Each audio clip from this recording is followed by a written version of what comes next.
Bab 91, Apa Salahnya Menikmati? Orang Tua Buta Kelas 9.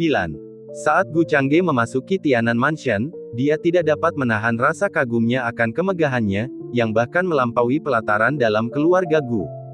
Halaman dalam keluarga Gu biasanya sederhana dan bersahaja, tanpa banyak keributan. Namun, itu masuk akal, karena tempat ini memang dimaksudkan untuk menghibur keluarga Gu. Jika rumah itu sederhana, setidaknya seseorang bisa bersenang-senang di luar, bukan? Di aula besar itu, selain Gu Changge dan kedua temannya, ada sekitar 20 atau 30 pelayan. Tetapi keluarga Gu tidak perlu mengalokasikan dana tambahan untuk pengeluaran ini, sebagian pajak kota Tianan sudah cukup untuk menutupinya. Tidak butuh waktu lama untuk alkohol dan hidangan disajikan satu demi satu. Tuhan, aku menikmati kemuliaan-Mu hari ini. Pada hari-hari biasa, aku hanya bisa minum minuman beralkohol yang harganya 10 batu roh kelas menengah per toples. Hari ini adalah pertama kalinya aku mencicipi Drang Immortal, yang bernilai ratusan batu roh tingkat menengah, di Tianan Mansion. Melihat hidangan di hadapannya, Gu Sanfeng tak dapat menahan diri untuk tidak mendecakkan bibirnya. Ini adalah sesuatu yang di luar apa yang seharusnya diharapkan oleh seorang pelayan seperti dia. Mendengar ini, Gu Changge diam-diam mengulurkan tangannya. Dia bertanya dengan bingung, apa yang sedang kamu lakukan? Aku tidak berencana untuk minum, mungkin paman bisa menutupi selisihnya, kata Gu Changge dengan serius. Petik 2. Dasar bajingan kecil, kau serakah sekali sampai-sampai kau hampir tidak menjadi manusia lagi, tahukah kau? Bukannya itu keluar dari batu rohmu. Gu Sanfeng tercengang dan menepis tangan itu. Di tengah perbincangan antara paman dan keponakan itu, seorang pengurus alam laut Qi dari urusan luar keluarga Gu menghampiri mereka sambil tersenyum. Nona Gu Qian, memberi salam kepada Tuan Muda. Salam untuk Diakon. Pria ini adalah pengurus dari cabang keluarga Gu yang telah melihat mereka di luar kota. Meskipun ia juga memiliki nama keluarga Gu, statusnya sangat berbeda dari garis keturunan langsung istana inti. Di kota Tianan ini, dia memegang kekuasaan yang cukup besar, tetapi di hadapan garis keturunan langsung keluarga Gu, dia hanyalah seorang pelayan. Aku ingat kamu yang mengatur ini terakhir kali, kan? Gu Sanfeng berpikir sejenak lalu mengangguk padanya sambil tersenyum. Adalah suatu kehormatan bagi saya untuk diingat oleh Diakon. Mendengar hal itu, lelaki itu pun segera membungkukkan badan berulang kali sebagai ungkapan sanjungan. Gu Changge juga mengangguk kecil sebagai tanda salam. Apakah Anda puas dengan anggur dan hidangan hari ini, Tuan Muda? Jika ada sesuatu yang Anda butuhkan, saya akan segera mengurusnya. Saat Gu Qian berbicara, dia tidak dapat menahan diri untuk tidak melirik gadis muda di samping Tuan Muda, tidak yakin bagaimana harus melanjutkan. Lakukan saja apa yang menurutmu baik. Sebelum keponakannya sempat berbicara, Gu Sanfeng melambaikan tangannya, memberi isyarat agar semuanya berjalan seperti biasa. Dimengerti, dipahami. Mendengar ini, Gu Qian tidak lagi khawatir, membungkuk sekali lagi, lalu melangkah mundur. Setelah beberapa saat, ketika dia kembali, dia diikuti oleh dua baris wanita berpakaian minim, masing-masing memegang berbagai alat musik. Gu Changge menoleh ke arah pamannya dan melihatnya mengangguk sedikit, seolah hal ini sudah diduga. Baiklah kalau begitu, aku akan pergi dan menyiapkan kamar untuk Tuan, agar tidak mengganggu kesenanganmu, kata Gu Qian, merasakan kepuasannya, dan dengan bijaksana dia minta diri. Para wanita di aula memulai aktivitas mereka. Tak lama kemudian, musik memenuhi udara dan sebuah lingkaran kain kasa turun dari atas, di belakangnya samar-samar terlihat sosok-sosok anggun menari dengan anggun. Petik 2. Tidak menyangka paman bisa bermain begitu baik. Gu Changge tidak bisa menahan diri untuk tidak bergumam. Haha, aku tidak seberuntung kalian, yang menikah berpasangan. Apa salahnya menikmati sedikit lagu dan tarian? Gu Sanfeng tidak meminta maaf, dia menyesap minumannya dengan santai dan menonton pertunjukan, sambil merenungkan pertunjukan mana yang akan dipilihnya sendiri. Mengapa Tuan Jun tidak menikmati pertunjukannya dengan baik? Hanya makan saja, apakah musiknya kurang enak didengar, atau kamu kurang puas dengan tarian para wanita itu? Wang Yue bertanya sambil tersenyum licik. Petik 2. Apa hubungannya denganku? Aku, Gu Changge, mengabdikan diriku sepenuhnya pada kultivasi, bukan pada hal-hal semacam itu. Kalau tidak, bagaimana aku bisa mencapai alamku saat ini? Gu Changge, dengan kata-kata yang lurus, melambaikan tangannya dengan acuh tak acuh, tetapi matanya dengan berani mengagumi pemandangan di hadapannya. Karena ia disarankan untuk menikmati pertunjukan itu, ia pun memutuskan untuk melakukan hal itu. Apa yang perlu ditakutkan? Setelah kenyang dengan makanan dan minuman, Gu Sanfeng jelas memilih targetnya. Saya agak lelah, saya akan istirahat dulu. Kalian terus saja makan, jangan pedulikan aku. Setelah berkata demikian, dia berdiri dan langsung mendekap si pemabuk abadi yang tersisa dalam pelukannya, karena anak muda ini, beserta putri kecil, baru saja menyeruput secangkir masing-masing, jelas tidak menghargai hal yang baik. Paman ketiga, karena kita sudah diberi makan dan minum, haruskah kita berangkat? Namun Gu Changge tidak berencana untuk berlama-lama dan ingin mencapai kota Duanbei sesegera mungkin. Apa terburu-buru, anak muda? Begitu kita sampai di kota Duanbei, hari-hari indah akan berakhir. Tidak bisakah kita menikmati perjalanan ini? Gu Sanfeng menghentikan langkahnya, ekspresi tak berdaya terlihat di wajahnya. Awalnya, Wang Yue mengira mereka akan bermalam di sana, hatinya penasaran untuk memastikan apakah tubuh suci tripod tungku bawaan yang disebutkannya itu nyata. Namun saat mendengar perkataannya, Wang Yue mengerucutkan bibirnya. Begitu inginnya bertemu dengan santa itu. Apakah saya rendah diri? Dia tak bisa berhubungan denganmu, kesulitan tetap menimpaku. Ada beberapa masalah di kota Duanbei, sebaiknya jangan menunda terlalu lama. Ayo kita lakukan ini, aku dan istriku akan jalan-jalan keliling kota. Paman ketiga, istirahatlah sebentar. Setelah beristirahat, kita bisa pergi. Gu Changge tidak ingin merusak kesenangan paman ketiganya, dia menuju ke kota Duanbei untuk menemui istrinya, sementara perjalanan pamannya benar-benar merupakan cobaan yang menyiksa. Jadi dia mundur dan memberikan saran. Baiklah kalau begitu. Mendengar ini, Gu Sanfeng tidak banyak bicara. Meskipun tidak mabuk, tatapan genit yang diterimanya dari dua wanita, malu-malu, membantunya dalam perjalanannya. Tuan suami tampaknya juga ingin mengalaminya. Jika Anda ingin dikelilingi oleh kiri dan kanan juga, bukankah ada banyak kesempatan? Melihat tatapannya mengikuti Gu Sanfeng yang pergi, Wang Yue bergerak maju untuk menghalangi pandangannya.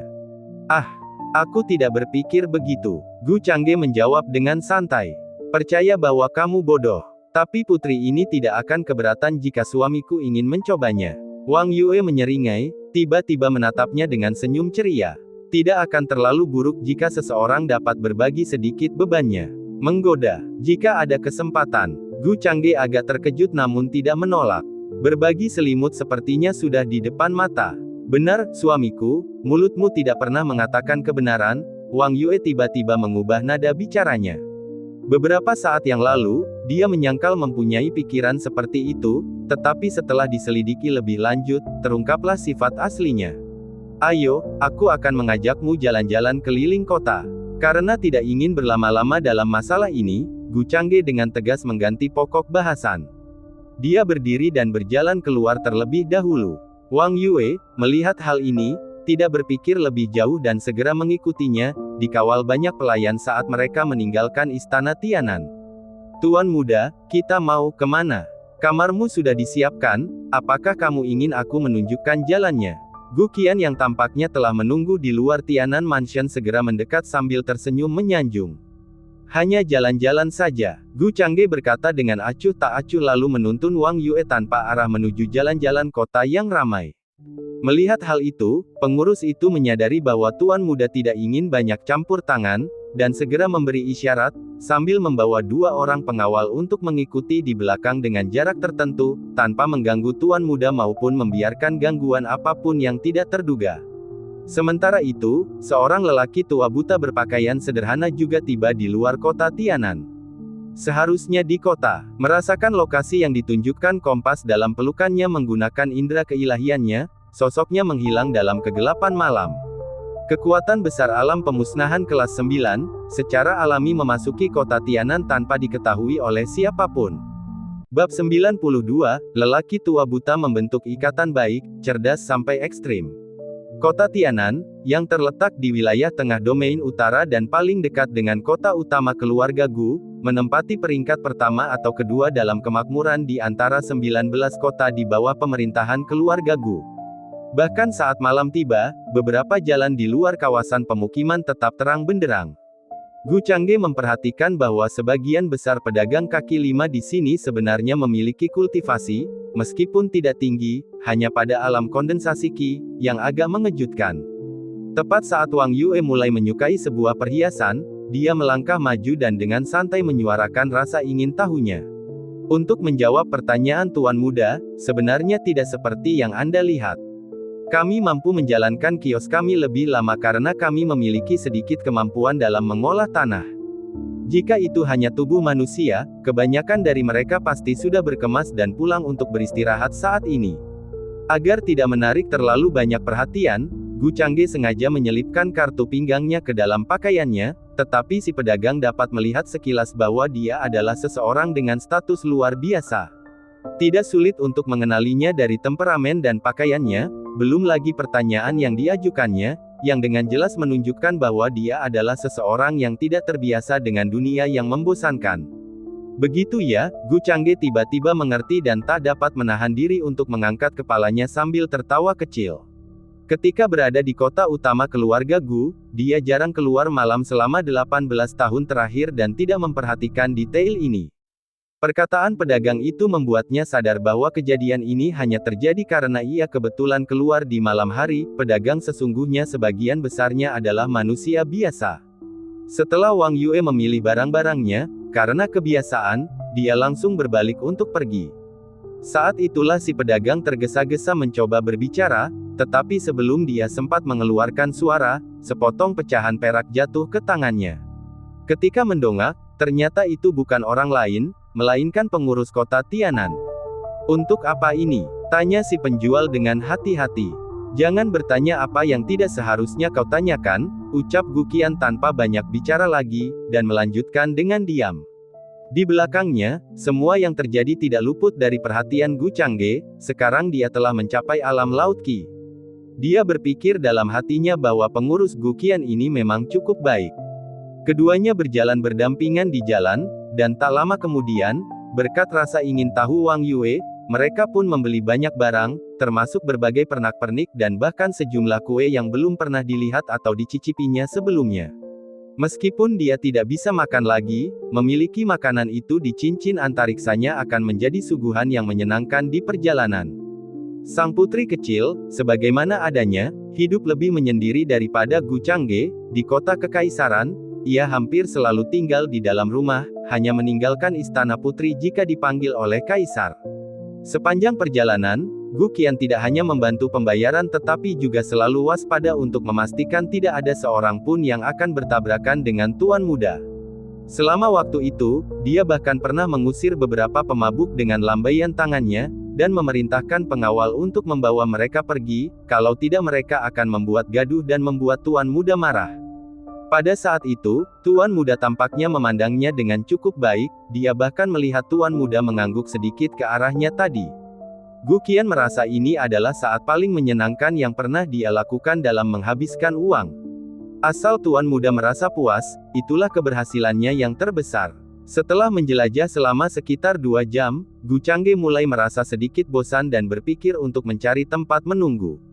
Keluar di ujung jalan, dia melihat ke arah perahu yang terang benderang tertambat di danau kecil di kejauhan. Kelihatannya cukup meriah, dari jauh pun samar-samar dia bisa mendengar suara tawa.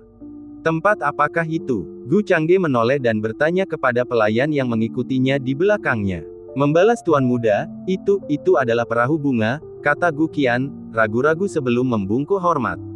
Mendengar jawaban ini, dia mengamati perahu bunga itu lebih dekat, sambil bertanya-tanya apakah di sanalah orang-orang menikmati kebersamaan dengan pelacur dan alunan musik. Akan tetapi, dia tidak membutuhkan tempat-tempat seperti itu. Jika dia mau, dia cukup bersenang-senang di Tianan Mansion seperti paman ketiganya. Sekarang, dengan istrinya di sisinya, bagaimana mungkin ia bisa memikirkan untuk melakukan hal-hal seperti itu? Melihat Wang Yue hendak mengatakan sesuatu, dia melirik ke samping dan melihat seorang lelaki tua duduk di balik bayangan di ujung jalan. Dia tampaknya tunawisma. Maka dia pun menghampiri dan berkata, "Orang tua, mengapa kamu tidak pulang saja malam-malam begini?" Terganggu, Wang Yue tidak punya pilihan selain mengikuti. Batuk. Bagaimana mungkin seseorang yang tidak memiliki rumah berbicara tentang kembali ke sana? Si tua buta menutup mulutnya dengan tangannya dan terbatuk pelan, berpura-pura lemah saat menjawab.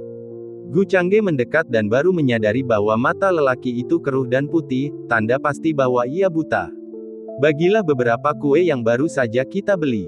Dia tidak dapat menahan perasaan aneh yang muncul dalam hatinya, tetapi dia tetap menoleh ke arah Wang Yue dan memberi isyarat dengan tangannya. Ia kemudian meletakkan 2 set kue kering di samping si tua buta, sambil berkata, "Tetua, saya punya beberapa kue kering tambahan di sini. Jangan meremehkannya." Tuan muda benar-benar baik hati. Orang tua itu mengucapkan terima kasih. Orang buta itu awalnya sedikit terkejut, lalu dia tersenyum, mengepalkan tinjunya, dan sedikit mengangkat tangannya sebagai tanda terima kasih. Dari pergaulan singkat ini saja, Gu Changge sudah menyadari bahwa walaupun si tua buta itu berpakaian sederhana, pakaiannya sangat bersih, dan tutur katanya tidak seperti orang kebanyakan. Seketika, spekulasi berani terbentuk di benaknya. Pria ini kemungkinan merupakan tokoh misterius tingkat tinggi. Seberapa tingginya, sulit dikatakan, karena dia jelas tidak bisa merasakan sedikit pun aura kultivasi dari pihak lain. Sekalipun dia salah, itu tidak masalah, dia hanya akan kehilangan beberapa kue murah. "Bolehkah saya menanyakan nama tuan muda? Jika orang tua itu memiliki kesempatan di masa depan, dengan cara apa lagi aku bisa membalas budimu?" Tanya orang tua buta itu, yakin bahwa ia telah menemukan tubuh Dao yang dicarinya. Gu Changge. Perkataan si tua buta hanya membuatnya semakin yakin dengan spekulasinya sendiri. Seorang pria buta biasa, apa yang dapat ia berikan sebagai balasan, dan mengapa ia menanyakan namanya? "Aku sudah mencatatnya," kata si tua buta. Lalu, sambil bangkit berdiri, ia memunguti kue-kue itu dengan tangan kirinya dan tongkat hitam yang bersandar di sampingnya dengan tangan kanannya, berjalan menembus malam. Dalam hati, dia bergumam, keluarga Gu dari wilayah utara, benar-benar beruntung bisa melahirkan bakat yang menantang surga dengan tubuh Dao yang diperoleh. Melihat hal ini, Gu Changge tidak berkata apa-apa lagi, memperhatikan siluet pria itu yang menjauh sebelum bersiap untuk kembali ke rumah besar. Ia bertanya-tanya bagaimana pertarungan paman ketiganya berlangsung dan apakah pertarungan tersebut telah berakhir. "Aku tidak menyangka kau begitu baik hati," komentar Wang Yue yang telah memperhatikannya dengan saksama sepanjang jalan sebelum akhirnya dia tidak dapat menahan diri untuk tidak berbicara. "Tuan muda memperhatikan semua yang ada di bawah langit, sebuah berkah untuk kita semua," Gu Qian buru-buru menambahkan, menyanjungnya. Para pengawal mengikutinya dari kejauhan, tetapi setelah tuan muda bertanya, Gu Qian tanpa malu-malu memperpendek jarak, mengikuti tepat di belakang tuan muda. Selama tuan muda tidak mengusirnya, dia bermaksud memanfaatkan setiap kesempatan untuk mendekat. "Kamu salah. Orang buta, namun pakaiannya sama sekali tidak kotor atau bernoda. Dia harus bisa melihat, atau ada orang yang menjaganya. Namun dia ada di sana sendirian, jadi kemungkinan kedua tampaknya tidak mungkin. Lagi pula, saat dia mengambil kue-kue itu, tidak ada bekas luka di telapak tangannya, bahkan tidak ada kapalan seperti yang dialami seorang buruh. Jelas bukan seseorang yang pernah mengalami kesulitan, 99% kemungkinan merupakan negara adidaya." Gu Changge menggelengkan kepalanya sambil tersenyum, dengan percaya diri menyuarakan penilaiannya sendiri setelah mendengar percakapan keduanya. "Hah?" Wang Yue terkejut, dia tidak menyadari semua ini dan menganggapnya normal. Bahkan Gu Qian pun menghentikan langkahnya, pikirannya begitu terfokus pada tuan muda hingga dia melewatkan semua detail ini. Namun setelah tuan muda mengatakannya seperti ini, dia tidak dapat menahan rasa malu dan berkata, "Tuan muda benar-benar membuat orang ini malu." Gu Qian juga menyadarinya, semua perkataan tuan muda memiliki dasar yang kuat. "Lalu mengapa kamu memberinya kue?" Wang Yue bertanya secara impulsif. "Sayangku, mengapa kamu juga harus bersikap bodoh dan menggemaskan? Beberapa kue kering, berapa harganya? Mungkin itu bisa mengenalkanku pada kekuatan besar yang misterius dan menempa karma baik.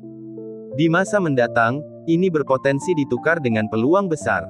Bahkan jika kita tidak bertemu lagi, ini hanya beberapa kue kering." Ini adalah tawaran yang bagus. Gu Changge tidak dapat menahan diri untuk tidak menatapnya dan menjelaskan sambil tersenyum. Memang benar. Tunggu, siapa yang kau sebut bodoh? Wang Yue mengangguk berulang kali, berpikir dalam hati bahwa orang ini memang cerdik, kue-kue biasa seperti itu bisa menjalin hubungan baik dengan kekuatan besar. Tetapi kemudian dia tiba-tiba berdiri dengan tangan di pinggul dan bertanya. Jadi, jika kau curiga dia adalah kekuatan besar yang misterius, tanpa mengetahui tingkat kultivasinya, apakah kau tidak takut dia akan bergerak melawanmu? Bab 93, Sang Leluhur menipu orang tua buta hingga menjadi pelindung Tao. Kamu tidak punya sedikit pun kewaspadaan, namun kamu menyebut orang lain bodoh. Mata Wang Yue bergerak cepat, dan dia langsung membalas. Mendengar ini, Gu Qian juga bereaksi, merasa agak takut. Jika memang begitu, dan Tuan Muda menghadapi masalah tepat di bawah pengawasannya, ia harus membayarnya dengan nyawanya. Namun Gu Changge hanya tersenyum tipis, berbalik, dan menunjuk pinggangnya. Kartu pinggang Tuan Muda keluarga Gu, yang dia sembunyikan di pakaiannya saat berjalan-jalan, entah bagaimana sekarang terlihat jelas. Jelas itu disengaja. Di wilayah keluarga Guku, aku benar-benar tidak percaya ada ahli yang berani menyentuhku. Gu Changge berkata dengan penuh keyakinan, lalu dia melangkah pergi dengan acuh tak acuh. Ada risikonya, tetapi seperti yang dia katakan, jika seorang tuan muda keluarga Gu harus takut di wilayah keluarganya sendiri, maka itu bukan masalahnya, melainkan masalah keluarga Gu. Sepertinya, itu logikanya. Wang Yue diam-diam mengikuti di belakang, dan meskipun agak enggan mengakuinya, dia tidak dapat menahan rasa kagum akan betapa cerdiknya dia. Kadang-kadang ia mungkin terlihat seperti orang bodoh, tetapi jika menyangkut hal-hal detail, wawasannya sangat luar biasa. Ketika mereka kembali ke Tianan Mansion, dan mengetahui bahwa paman ketiganya belum muncul, dia langsung meminta Gu Qian menyiapkan kamar untuknya. Begitu masuk ke dalam ruangan, Gu Changge duduk bersila tanpa berkata apa-apa dan mulai berkultivasi. Hal ini membuat Wang Yue, yang mengikutinya ke ruangan, benar-benar tercengang. Bukankah aku lebih menarik daripada kultivasi? Setelah susah payah bepergian bersama selama seharian dan berbagi kamar, ia memilih untuk tidak melakukan apa yang seharusnya ia lakukan, melainkan berkultivasi. Setelah memutar matanya ke arahnya, Wang Yue, yang tidak ada hal lain untuk dilakukan, juga memasuki kondisi kultivasi di dekatnya. Di tempat lain, si tua buta tidak meninggalkan kota Tianan melainkan hanya pergi ke suatu tempat terpencil. Setelah menghabiskan kue di tangannya, dia menepis remah-remahnya dari tangannya. Teman kecil yang menarik. Si tua buta terkekeh dalam hati, anak itu cukup pandai berpikir mendalam. Namun dia sebenarnya tidak punya niat buruk. Tubuh Dao yang diperoleh, jika ada kesempatan, saat bocah itu belum dewasa dan ditemukan oleh tanah suci negara bagian tengah. Jika dia dapat memenangkan hatinya, itu akan menjadi prestasi yang hebat untuk dirinya sendiri. Awalnya, dia meninggalkan Central State untuk mencari naga putih, mencoba menaklukkannya sebagai tunggangannya.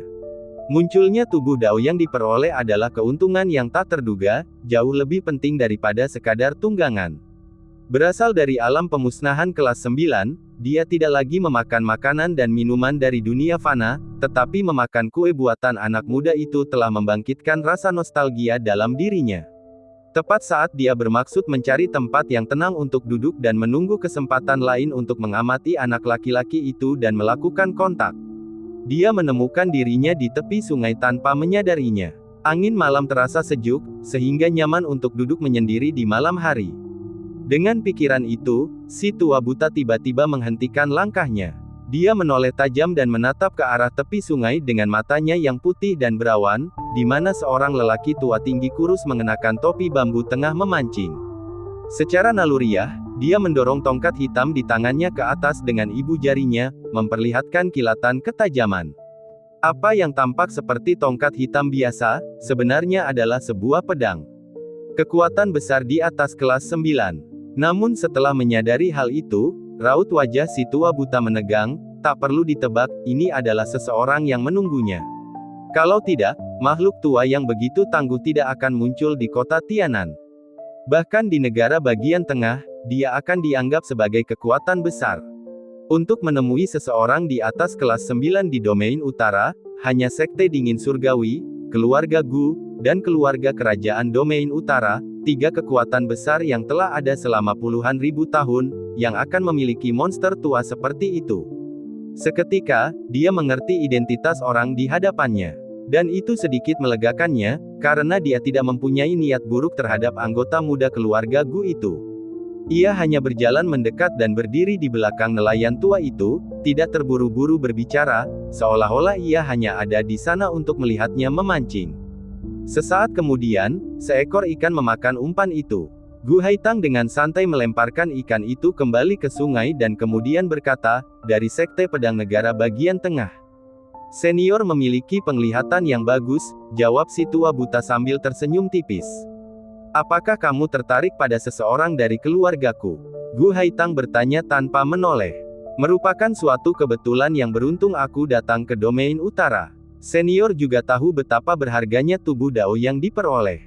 Tetap berada di wilayah utara akan membuang-buang bakatnya. Si tua buta itu cukup berterus terang. "Ranahnya terlalu rendah, tunggu sampai dia menerobos ke alam tak terbatas sebelum kau memikirkan hal lain," kata Gu Haitang perlahan. Keluarga Gunya, termasuk dirinya sendiri, hanya memiliki sekitar selusin orang dengan tubuh roh yang diperoleh selama bertahun-tahun. Sekarang setelah mereka memiliki seseorang dengan tubuh Dao yang diperoleh, dia tidak ingin mereka menderita kecelakaan sekecil apapun. Kalau tidak, dia tidak akan meninggalkan gunung belakang keluarga Gu, berencana untuk secara pribadi mengawalnya ke kota Duanbei, dan baru setelah dia berkomunikasi dengan tokoh-tokoh lama kota Duanbei dia bisa merasa tenang. "Sekte pedangku dapat melindunginya," kata si tua buta dengan penuh percaya diri. "Benar-benar melindunginya. Berapa banyak pewaris suci yang telah meninggal di banyak tanah suci di negara bagian tengah? 2 pewaris suci dari Sekte Pedangmu telah meninggal dalam 1000 tahun terakhir, bukan?" Gu Haitang mencibir, dia tahu betul bahwa meskipun seorang kultivator harus berjuang dan berselisih dengan orang lain untuk bisa maju jauh di jalannya, yang mana kematian dan cedera tidak dapat dihindari, seseorang harus tetap mencari stabilitas bila memungkinkan. Mendengar perkataannya, si tua buta terdiam. Sekte Pedang memang merupakan salah satu dari 4 tanah suci agung di negara bagian tengah, tetapi apakah tidak ada bahaya sama sekali? Tubuh Dao yang diperoleh, tidak peduli tanah suci mana yang mereka masuki, akan diperlakukan sebagai pewaris suci. Pada generasi muda di seluruh negara bagian tengah, hampir tidak dapat ditemukan segelintir tubuh Dao yang diperoleh. Sekte Pedang menginginkannya, tanah suci lainnya juga menginginkannya, dan jika dia memilih satu, dia akan menjadi duri dalam daging bagi 3 lainnya. Cepat atau lambat, dia tetap harus berangkat ke Central State, kata si tua buta dengan pasrah. Dia bukan berasal dari negara bagian tengah, tetapi merupakan kekuatan besar dari wilayah timur. Baru setelah terobosannya ke alam pemusnahan tingkat ke-9, dia bergabung dengan Sekte Pedang. Yang disebut negara bagian tengah, tempat bertemunya energi spiritual 4 domain, menyimpan peluang keberuntungan yang tak terhitung banyaknya dibandingkan 4 domain manapun. Untuk waktu yang lama, saat energi spiritual alam berangsur-angsur berkurang, negara bagian tengah menjadi tanah suci kultivasi yang diciptakan oleh upaya bersama dari banyak kekuatan besar, dengan energi spiritual 4 domain yang cukup untuk menumbuhkan seorang kultivator ke tingkat ke-9 sebelum perkembangan menjadi sulit. Di Central State, yang memanfaatkan energi spiritual 4 domain, mereka dapat melangkah lebih jauh, dengan kesempatan untuk menjadi abadi. Meskipun hal ini tidak adil bagi 4 domain, tidak banyak yang bisa dilakukan tentang hal itu, jika mereka tidak menciptakan negara bagian pusat untuk memanfaatkan energi spiritual 4 domain, prospek melampaui kesengsaraan menuju keabadian mungkin tetap menjadi mimpi kosong. Kamu pasti tahu betapa kuatnya tubuh Dao yang diperoleh di tanah suci. Jika kau bisa menemukan tubuh Dao yang diperoleh untuk bergabung dengan tanah suci, manfaatnya tidaklah kecil, dan seharusnya cukup bagimu untuk naik lebih jauh, kan? Gu Haitang tidak membalas perkataannya, sebaliknya, dia berkata, "Apa maksudmu, senior?" Meskipun apa yang dikatakannya memang benar, si tua buta tidak membantah tetapi malah bertanya balik. "Jika kau bersedia menjadi pelindungnya sampai dia harus pergi ke negara bagian tengah, aku bisa memberikan dukungan yang baik untuk Sekte Pedangmu." Meskipun aku tidak bisa menjamin dia pasti akan memilih untuk bergabung dengan sekte pedangmu, kamu tetap akan memiliki keuntungan yang signifikan, bukan? Gu Haitang berkata sambil tersenyum tipis. Setelah mengetahui bahwa si buta tua berasal dari sekte pedang, dia sudah mulai memikirkan hal ini. Dia tidak bisa berada di sisi anak itu untuk melindunginya setiap hari. Kali ini meninggalkan gunung belakang keluarga Gu, dia tidak memberi tahu siapapun, termasuk Gu Changge. Kalau saja dia dapat menipu bocah itu agar memiliki pelindung Taois alam pemusnahan tingkat 9, maka dia akan merasa lebih tenang. Setidaknya di domain utara, alam pemusnahan kelas 9 sudah lebih dari cukup untuk menjamin perlindungan anak itu. Mendengar perkataannya, si tua buta pun mulai merenung. Mempertimbangkan apakah layak baginya, kekuatan besar alam pemusnahan, untuk bertindak sebagai pelindung. Bab 94, Pewaris Suci Masa Depan, Manusia Abadi, Penipu Hebat. Bahkan jika dia akhirnya tidak memilih sekte pedang, Yang Mulia, yang bertindak sebagai walinya, tetap saja Anda mendapat balasan budi. Begitu tubuh Dao yang diperoleh bergabung dengan tanah suci dan menjadi pewaris suci, itu seperti mendorong perahu mengikuti arus.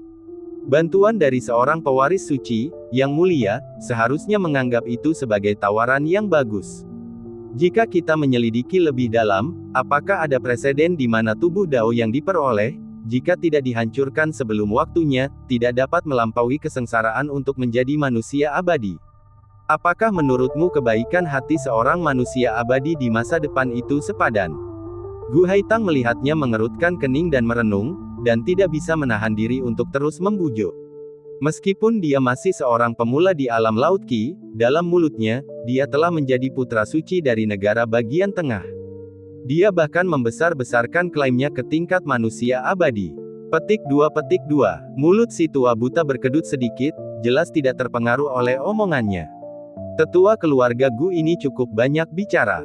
Meskipun apa yang dikatakannya benar, kenyataannya tidak semudah yang dia bayangkan. Tetapi harus dikatakan, dia masih tergoda. Mendesah. Aku terbiasa hidup tanpa beban, dan tiba-tiba aku harus menjaga seorang junior yang hanya berada di alam Laut Qi. Berapa lama waktu yang dibutuhkan baginya untuk menerobos ke alam tak terbatas? Bahkan dengan tubuh Dao yang diperolehnya, kita tidak berbicara tentang 30 atau 50 tahun, masih akan memakan waktu setidaknya 10 atau 20 tahun. Si tua buta menggelengkan kepalanya pelan dan setelah mempertimbangkan matang-matang, dia sudah berencana untuk menolak lamaran itu. Menghabiskan 20 tahun untuk ditukar dengan suatu bantuan, dia mungkin tidak akan hidup cukup lama untuk membutuhkannya. Bakat itu berharga, tetapi bakat yang mati tidak ada nilainya. Bagaimanapun, dia pernah bertemu dengannya secara kebetulan, dan ketika pemuda itu tiba di negara bagian tengah, dia masih bisa melakukan kontak. Selalu ada kesempatan untuk menariknya ke sekte pedang. 10 atau 20 tahun.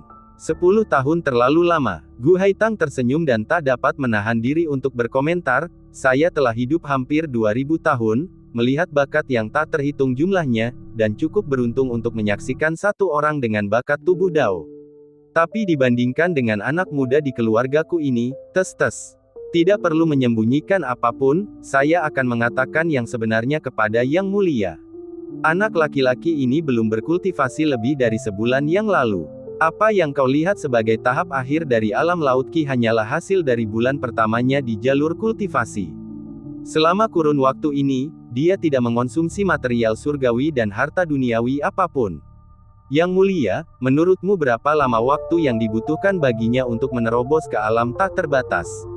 Setelah dia selesai, si tua buta tertawa. Penatua, tidak perlu melakukan itu, kan? Lucu sekali, dia tidak berkultivasi 1,5 bulan yang lalu, dan sekarang dia berada di tahap akhir alam Laut Qi. Tubuh Dao yang diperoleh tidak dapat menembus pada kecepatan seperti ini.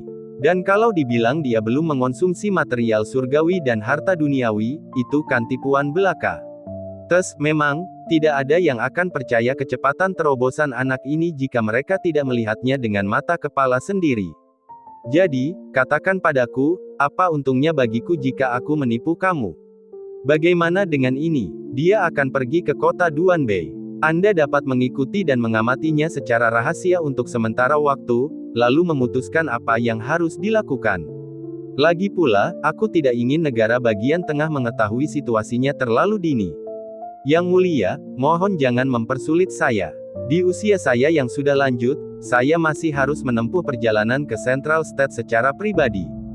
Gu Haitang tersenyum tipis, mengetahui bahwa kecepatan terobosan anak itu sungguh keterlaluan, membiarkannya mengikuti sebentar untuk melihat sendiri. Dia akan mengerti pilihan mana yang harus diambil pada waktunya. Namun untuk memastikan anak itu dapat tumbuh dengan aman dan stabil, lebih baik jika Central State tidak terlibat terlalu cepat. Penatua telah berbicara dengan sangat jujur. Saya tidak punya alasan untuk menolak. Saya tidak akan menyampaikan berita tentangnya kembali ke Central State, Anda dapat tenang saja, tetua. Lagi pula, begitu berita itu tersebar, itu tidak akan ada gunanya bagi sekte pedangku, dan jika memungkinkan, aku lebih suka menjadi orang yang memperkenalkannya. Si tua buta merenung sejenak dan tidak menemukan alasan untuk menolak, malah, ia menjadi agak penasaran. Mungkinkah kemajuan anak laki-laki itu benar-benar menakutkan seperti yang ia katakan, menerobos dari manusia biasa ke tahap akhir alam laut Qi hanya dalam waktu sebulan? Sekalipun Gu Haitang tidak menyarankan hal seperti itu, dia akan cenderung mengikuti dan melihat sendiri. Pemuda itu juga cukup berhati-hati. Jika dia punya kecurigaan terhadapmu, kau bisa memberinya kail ini dan katakan padanya bahwa itu milik lelaki tua yang sedang memancing di Back Mountain. Gu Haitang tersenyum tipis lalu melepaskan kail dari pancingnya. Setelah melemparkannya kepada si tua buta, sosoknya perlahan memudar, lenyap dari pandangannya. Si tua buta menangkap kail ikan dengan tongkat panjang hitam di tangannya, mengibaskannya sedikit, lalu menyimpannya di dalam cincin luar angkasa. Saya selalu merasa tertipu. Tidak yakin, mari kita tunggu dan lihat. Sambil menggelengkan kepalanya dan mendesah, dia merasa hampir tertipu hingga menjadi monster tua dari pelindung keluarga Gu. Namun jika apa yang dikatakannya itu benar, dan dia telah mencapai tahap akhir alam laut Qi hanya dalam waktu 1 bulan, maka tidak ada alasan untuk menolak peran pelindung. Dengan tingkat pertumbuhan seperti itu, bahkan menyebutnya seorang jenius akan menjadi suatu pernyataan yang meremehkan. Alam tak terbatas, mungkin itu tidak akan memakan waktu 10 tahun. Hanya saja dia masih belum mengetahui gambaran utuhnya, dan bahkan Gu Haitang tidak memberitahunya bahwa lebih dari sebulan yang lalu, Gu Changge bahkan tidak bisa berkultivasi. Si tua buta juga memiliki beberapa keraguan dalam hatinya, mengapa bakat tubuh Tao baru mulai berkembang pada usia ini. Bukankah ini suatu pemborosan waktu yang besar? Di Tianan Mansion, Gu Changge telah menyelesaikan sesi kultivasi selama 2 jam. Pembawa acara, Gu Changge. Tulang akar, 200. Pemahaman, 205. Teknik kultivasi, rahasia pengendalian naga kaisar, teknik roh bulan, teknik langit mistik. Alam laut Qi tahap akhir, 23/100.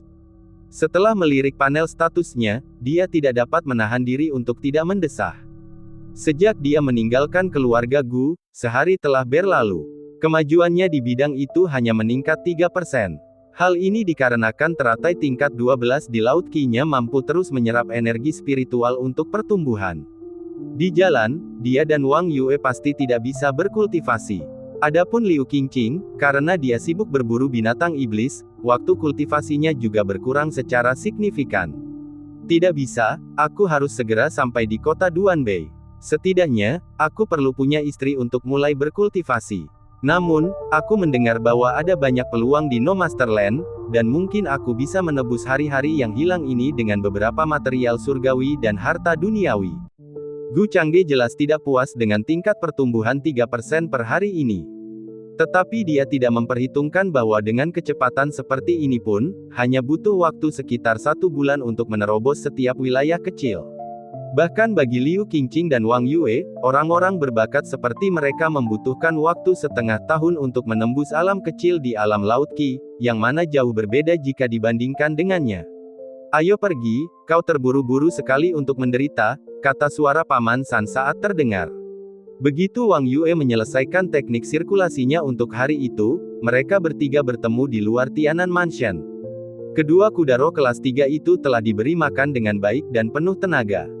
Saat sang penjaga menuntun kuda roh itu, meski tahu mereka telah dijinakkan, dia tetap berhati-hati dalam melayani mereka.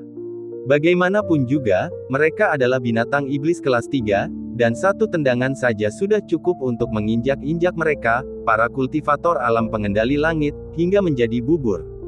Tuan muda, mengapa Anda pergi begitu cepat? Apakah orang ini melakukan sesuatu yang tidak memuaskan saat menjamu Anda? Gu Qian yang telah menunggu di luar rumah, segera mendekat dengan sedikit cemas. Ada masalah mendesak yang harus saya tangani, pelayan tidak perlu khawatir. Kerja keraslah, aku punya harapan besar padamu, kata Gu Changge sambil tersenyum meyakinkan, memberi isyarat agar dia tidak khawatir. Mendengar ini, Gu Qian merasa lega, bersyukur, dan berkata dengan terisak, selama Tuan Muda merasa puas, saya akan memastikan untuk mempersiapkan dengan baik kunjungan Anda berikutnya ke kota Tianan. Tentu saja, jawab Gu Changge santai, lalu segera melompat ke atas kuda roh. Wang Yue dengan angkuh mengulurkan tangannya, tetapi menghindari kontak mata dengannya. Melihat ini, dia tidak ragu-ragu dan langsung menariknya, tetapi alih-alih menyuruhnya duduk di belakangnya, dia langsung menariknya ke dalam pelukannya. Apa yang kau lakukan, kata Wang Yue dengan geram. Bukankah kamu mengeluh tentang bagaimana aku terus bersandar padamu saat kamu duduk di belakangku? Bukankah sekarang sudah lebih baik? Setelah berkata demikian, Gu Changge dengan lembut menendang perut kuda roh itu, lalu terbang ke angkasa. Melihat hal ini, Gu Sanfeng dengan enggan menaiki kuda roh dan mengikutinya. Para pelayan dan pengawal, yang mengikuti mereka dari belakang hingga ke pinggiran kota, lalu membungkuk hormat, selamat tinggal, Tuan Muda. Pada saat yang sama, si tua buta juga merasakan kepergian mereka dari kota Tianan dan mengikutinya dengan langkah yang tidak tergesa-gesa. Meskipun dia tidak bisa mendeteksi monster tua dari keluarga Gu yang sedang memancing, dia menduga bahwa monster itu juga pasti mengikutinya secara diam-diam. Bab 95, tiba di kota Duanbei, begitu antusias. Mari kita coba bergerak lebih cepat di bagian jalan berikutnya. Jika tidak perlu, jangan berlama-lama. Setelah meninggalkan kota Tianan, Gu Changge berbicara dengan santai. Itu bukan apa yang membuatmu terburu-buru, nak. Gu Sanfeng benar-benar jengkel. Tidakkah cukup bagiku untuk berada di sisimu, suamiku, sehingga kau begitu merindukan adikmu? Wang Yue sengaja meringkuk padanya dan bertanya dengan nada genit. Cek, ada yang menumpahkan toples cuka. Oh, jadi kaulah yang menendangnya? Gu Sanfeng, tidak tahan dengan pertengkaran manis mereka berdua, berkomentar terus terang. Benar-benar ada sesuatu yang mendesak. Kemarin, Tuan Tua mengirim kabar bahwa Qingqing telah ditipu. Kalau bukan karena keberuntungan Tuan Tua yang datang ke tempat kejadian, dia pasti sudah tewas di tempat itu. Bagaimana mungkin aku tidak merasa cemas? Gu Changge, tanpa pilihan lain, langsung mengungkapkan alasannya kepada mereka berdua. Mendengar ini, bukan hanya Gu Sanfeng yang tertegun sejenak, tetapi Wang Yue juga. Apa statusnya sekarang? Tanya Wang Yue secara naluriah. Meskipun dia suka berkompetisi, dia masih memiliki kesan yang sangat baik terhadap Liu Qingqing. Terutama karena dia sekarang sepenuhnya mengerti nasihat yang pernah diberikan padanya. Tidak ada yang serius, tapi majikan tua itu hanya menangani si penyerang. Dalam dibalik ini kemungkinan besar adalah dua kandidat saintes lainnya. Dia tidak berniat membuang terlalu banyak energi pada masalah ini, malah fokus pada perburuan binatang iblis. Tetapi, tidak ada alasan untuk menelan kekalahan ini. Gu Changge berkata tanpa ekspresi. Namun, mereka berdua dapat merasakan bahwa dia masih memendam kemarahan di dalam. Itu masuk akal, istrinya telah menjadi sasaran para penjahat, dan dia, sebagai tuan muda keluarga Gu, tentu saja tidak bisa mengabaikannya. Belum lagi dia, bahkan Gu Sanfeng terdiam sesaat setelah mendengar ini. Tuan tua itu mungkin sudah membuat keributan. Keduanya adalah murid Sekte Dingin Surgawi, dengan status yang mirip dengan Qingqing sekarang, keduanya sangat istimewa. Sulit untuk mengambil tindakan drastis terhadap mereka. Gu Sanfeng menghela napas dan menggelengkan kepalanya setelah terdiam lama, sudah bisa menebak situasinya. Siapa bilang aku akan membunuh seseorang? Gu Changge mengangkat alisnya sedikit saat mendengar ini. Lalu apa tujuanmu? Wang Yue bertanya dengan rasa ingin tahu. Jika mereka bisa dengan tulus meminta maaf dan bersumpah atas nama hati Tao mereka untuk selamanya mematuhi Qingqing di Sekte Dingin Surgawi, maka sebagai orang yang pemaaf, aku tidak akan terlalu merepotkan mereka, kata Gu Changge dengan santai. Dibandingkan membunuh mereka, lebih baik menggunakan mereka dengan cerdik. Selama mereka bersumpah demi hati Tao mereka, memastikan mereka tidak akan menusuknya dari belakang sudah cukup. Meskipun dia berkata demikian, dia tidak berencana membiarkan mereka berdua pergi. Dalang sebenarnya di balik skema ini masih perlu ditangani. Cek, lebih mudah kalau kita cari cara untuk membunuh mereka. Gu Sanfeng tidak dapat menahan diri untuk bergumam. Paman, kamu terlalu bersemangat untuk membunuh. Semua perkelahian dan pembunuhan ini tidak ada gunanya. Lagi pula, aku sudah menyelidiki keluarga mereka, dan mereka tidak perlu dikhawatirkan, mungkin mereka hanya memiliki ahli alam gerbang surgawi tingkat 8 paling banyak. Bukankah mudah untuk menghadapi mereka? Kecuali mereka bisa menjadi orang suci terhormat dari sekte dingin surgawi, mereka jelas tidak punya peluang. Gu Changge tersenyum santai, tidak peduli. Meski bertarung tentu lebih mudah, jika mereka bijaksana, maka menggunakannya dengan cerdik sungguh bernilai. Tentu saja, jika tidak bisa digunakan. Lalu, sayangnya, Wang Yue memperhatikan sikap percaya dirinya, sejenak tertegun. Dia hanya berada di alam laut Ki tahap akhir, namun dia tampaknya bahkan tidak menganggap alam reruntuhan kelas 5 layak untuk dikhawatirkan. Dia tampaknya bisa membunuh seseorang hanya dengan mengangkat tangannya. Itu pasti berasal dari identitasnya sebagai tuan muda Gu saat ini. Namun, Gu Changge jelas tidak berniat melakukan itu. Jika dia ingin menggunakan status tuan muda untuk menyelesaikan masalah, dia tidak perlu melakukan perjalanan jauh ke kota Duanbei. Dengan hanya memerintahkan para pengikut keluarga Gu di kota Duanbei untuk bertindak menggunakan status tuan muda, dia dapat mengatasinya. Namun, melakukan hal itu akan memancing permusuhan dengan sekte dingin surgawi. Dia mungkin tidak peduli tentang membunuh murid orang lain, begitu pula keluarga Gu, yang pasti bisa melindunginya, tetapi itu pasti akan sulit bagi Qingqing. Mengetahui alasannya, Gu Sanfeng tidak lagi bersikeras untuk beristirahat. 4 hari berlalu dalam sekejap mata. Di kota Duanbei, meskipun Liu Qingqing tampak sedikit lelah, moralnya tinggi. Kali ini, ia dan kedua rekannya menjelajah hampir 200 mil jauhnya ke dalam hutan tak bertuan dan butuh 2 hari penuh untuk kembali. Keuntungan yang mereka peroleh cukup besar, selain obat-obatan spiritual, mereka telah berhadapan dengan 3 binatang iblis alam reruntuhan kelas 5 dan hampir 20 binatang iblis alam mendalam jangkauan kelas 4. Selama kurun waktu tersebut, untuk mengisi kembali energi spiritualnya, mereka sama sekali tidak beristirahat dan langsung meminum pil pengisian Qi. Setelah kembali ke kota Duanbei dan menyerahkan semua jarahan kecuali inti dalam kepada kelompok Su Xiang, dia kemudian mencari tetua ke-6. Bagaimana hasil perburuan mereka sekarang? Liu Qingqing bertanya setelah melihat tetua ke-6 mengantongi semua inti bagian dalam. Tidak sebagus milikmu, dan kesenjangannya cukup kentara, jawab tetua ke-6, berhenti sejenak dalam nada bicaranya. Liu Qingqing merasa ada yang tidak beres.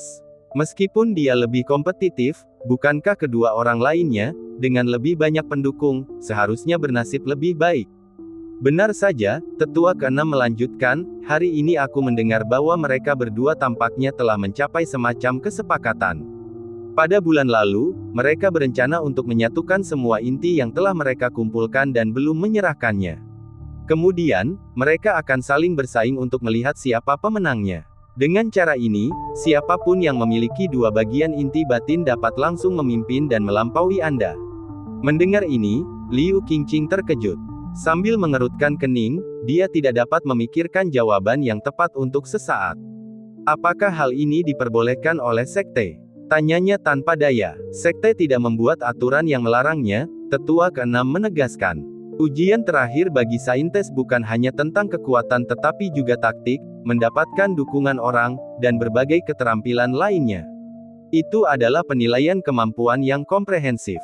Tentu saja, jika kekuatan seseorang begitu hebat hingga dapat mengabaikan faktor-faktor ini, itu juga dapat diterima. Akan tetapi, jelas saja, Liu Qingqing yang tertinggal dalam hal tahun kultivasi dibanding kedua orang lainnya, bukan saja tak mampu mengimbangi faktor-faktor tersebut, tetapi juga sedikit kurang. Saat dia sedang gelisah, dia samar-samar mendengar teriakan dari luar kediamannya. Keluarga Gu ada di sini lagi. Cepat, panggil tetua, semakin banyak orang dari keluarga Gu yang membuat masalah. Suara-suara meninggi satu demi satu, dan para pengikut Sekte Dingin Surgawi, mendengar ini, dengan marah menuju gerbang utama kediaman. Gerbang utama baru saja diperbaiki beberapa hari yang lalu setelah dihancurkan, dan sekarang keluarga Gu telah mengirim orang lagi. Penatua, Liu Qingqing menoleh ke arah Penatua ke-6. Kekasih kecilmu telah tiba. Kamu harus pergi. Orang tua itu tidak akan ikut campur, dan lagi pula, kamu bisa memberitahunya tentang masalah ini, tidak perlu terlalu memaksa. Mata tetua ke-6 berbinar saat dia merasakan identitas kedatangannya melalui pikiran ilahiyahnya, membelai jenggotnya dan tersenyum lembut, ekspresinya agak santai. Suami. Mendengar ini, Liu Qingqing segera berbalik dan pergi, bahkan tanpa meninggalkan sepatah kata perpisahan. Dia langsung meninggalkan aula samping dan menuju gerbang utama kediaman. Ah, gadis ini benar-benar tergila-gila, berbicara tentang cinta dan asmara, apa gunanya? Lebih baik fokus pada kultivasi, keluh tetua ke-6, menggelengkan kepalanya, namun ia menghela napas lega. Meskipun situasinya tidak menguntungkan bagi Liu Qingqing, semuanya akan berubah sekarang setelah pemuda dari keluarga Gu tiba. Untuk sesaat, dia agak linglung, mengingat pertama kali dia bertemu pemuda itu lebih dari sebulan yang lalu. Awalnya dia hanya seorang sampah yang tidak bisa berkultivasi, tetapi sekarang dia telah menjelma menjadi tuan muda keluarga Gu dan sangat menolong. Jauh dari menjadi beban, dia malah menjadi pendukung Liu Qingqing. Sungguh, takdir mempermainkan kita. Ahem, apakah sambutan yang begitu antusias benar-benar diperlukan? Berdiri di luar kediaman Sekte Dingin Surgawi, Gu Changge bergumam saat melihat kerumunan orang berhamburan keluar. Selamat datang. Kurasa mereka malah ingin menebasmu. Wang Yue tak bisa menahan diri untuk berkomentar. Setelah tiba di kota Duanbei, Gu Sanfeng pertama-tama pergi ke kediaman keluarga Gu untuk memberi salam kepada tuan tua dan menitipkan kedua kuda roh untuk mereka. Karena tidak bertemu istrinya selama beberapa hari, Gu Changge langsung saja datang ke Sekte Dingin Surgawi terlebih dahulu, sebab berada di kota Duanbei, dia tentu tidak perlu khawatir siapapun yang berani menyakitinya. Bab 96, apakah ada yang keberatan jika tuan muda ini membuatnya berlutut selama sehari? Setelah mendengar seseorang dari keluarga Gu telah datang lagi, murid-murid yang tak terhitung jumlahnya dari Sekte Dingin Surgawi bergegas keluar dari tempat tinggal mereka dalam sekejap mata. Tetapi ketika mereka melihat bahwa pendatang baru itu sebenarnya adalah 3 orang muda, mereka semua menjadi sangat bingung. Selain Gu Changge dan Wang Yue yang menunggangi kuda roh, ada juga seorang pemuda yang berdiri di samping Gu Changge, memegang kendali kuda roh untuknya. Siapa yang membuat keributan seperti itu? Mereka hanya 3 orang muda, kenapa ada yang berteriak-teriak? Kami pikir ada kekuatan besar dari keluarga Gu yang datang dan menyebabkan keributan seperti ini. Ayo pergi, ayo pergi. Ini tidak ada gunanya. Melihat tidak ada orang lain yang menemani keduanya, beberapa orang mulai menggerutu tidak puas, bersiap untuk kembali. Apakah kamu tidak melihat kartu pinggangnya? Kartu pinggang berlapis emas hitam adalah sesuatu yang hanya bisa dikenakan oleh kepala keluarga Gu atau tuan muda Gu. Ini jelas suami Suster Qingqing yang datang. Pasti dia ke sini untuk menuntut penjelasan atas rencana jahat terhadap Suster Junior Liu. Dengan cepat, seseorang berbicara untuk mengingatkan mereka. Mendengar ini, mereka akhirnya menyadari bahwa pemuda di Spirit State memang mengenakan kartu pinggang dengan status yang sama dengan kepala keluarga. Untuk sesaat, mereka yang hendak pergi menghentikan langkahnya, siap menyaksikan keseruan yang terjadi. Lagi pula, karena tidak ada monster tua yang datang dan pertarungan tidak mungkin terjadi, mereka penasaran untuk melihat kemampuan apa yang sebenarnya dimiliki tuan muda Gu ini. Tepat pada saat itu, sesosok tubuh rupawan melesat cepat di udara, hingga tiba di hadapan sang suami yang sudah lama ingin ia temui, sebelum akhirnya berhenti. Saat mata mereka bertemu, Liu Qingqing menggigit bibirnya, hatinya dipenuhi kegembiraan, namun dia juga merasakan dorongan yang tidak dapat dijelaskan untuk mengungkapkan keluhannya. Seperti anak yang diganggu semasa muda, yang menahannya, berpura-pura itu bukan masalah besar, namun, setelah melihat sanak saudaranya yang dapat membelanya, tidak dapat menahannya lebih lama lagi. Istriku, kamu pasti sangat menderita akhir-akhir ini, bukan? Melihatnya dalam keadaan seperti itu, Gu Changge dengan ringan melompat dari kuda roh, mendarat dengan mantap di depannya. Dia mengulurkan tangannya untuk mengacak-acak rambutnya dan bertanya dengan lembut. Tidak juga, Liu Qingqing menunduk dan menggelengkan kepalanya sedikit. Seseorang berencana untuk membunuhmu, hampir merenggut nyawamu, dan kau sebut itu tidak menderita. Gu Changge menyela sebelum dia sempat menyelesaikan ucapannya. Dia lalu mengangkat matanya dan mengarahkan pandangannya ke banyak pengikut Sekte Dingin Surgawi yang datang untuk menyaksikan keributan itu.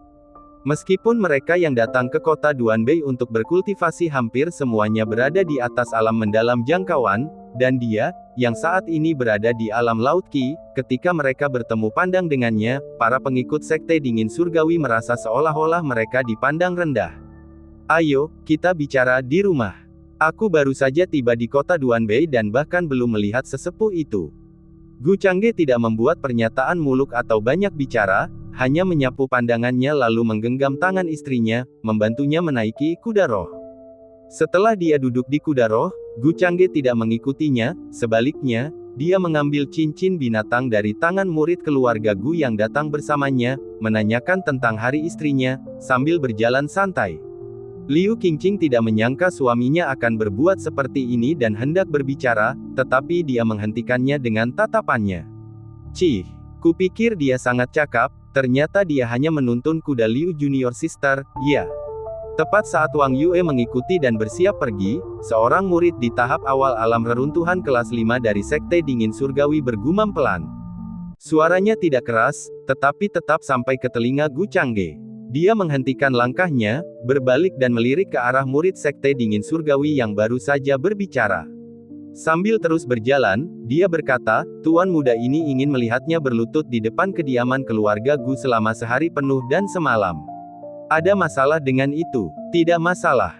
Gu Qianjun memperhatikan penampilan pria itu dan segera membungkuk dengan kedua tangannya terkatup. Setelah menyetujui permintaan Tuan Muda Gu, tanpa berkata apa-apa lagi, dia dengan cepat menutup jarak dalam beberapa kilatan dan berdiri tepat di depan pria itu. Memanfaatkan momen tersebut sebelum siapapun bisa bereaksi, dia dengan kejam menginjak tulang kering pria itu. Retakan. Ah, beraninya kau bersikap seperti ini di wilayah sekte kami. Namun Gu Qianjun tidak menghiraukannya dan melancarkan tendangan lagi, mematahkan kaki lainnya. Dengan teriakan kedua yang menyakitkan, para pengikut Sekte Dingin Surgawi segera meledak dalam kekacauan. Mereka segera mengelilinginya. Berani sekali kau, dasar iblis kurang ajar, menyakiti adik muda Liu. Di antara mereka, seorang rekan murid dan saudara senior dengan cepat bereaksi dengan marah dan melancarkan serangan. Sebaliknya, Gu Qianjun, dengan ekspresi yang tidak berubah, hanya mengangkat tangannya untuk menangkis pukulan itu dan berkata dengan tenang, karena telah menunjukkan rasa tidak hormat kepada tuan mudaku, dia beruntung karena hanya memiliki dua kaki. Kemudian, dia memperingatkan mereka yang ingin bergerak, selanjutnya, aku akan membawanya pergi dari sini, dan aku tidak akan melawan. Sambil berkata demikian, dia menyeret laki-laki yang telah menghina tuan muda itu, bagaikan menarik anjing mati, menuju pintu keluar. Dalam sekejap, wajah banyak murid Sekte Dingin Surgawi berubah berulang kali. Tidak seorang pun berani bergerak, kemanapun dia berjalan, mereka secara naluriah berpisah untuk membuat jalan. Akan berbeda jika dia melawan, tetapi deklarasinya tentang tidak adanya pembalasan sama sekali membuat mereka tidak yakin, yang lain bertindak dengan pembenaran, tetapi apa artinya jika mereka menyerang? Untungnya, seorang diakon dari Sekte Dingin Surgawi keluar dari barisan murid dan menghalangi jalannya.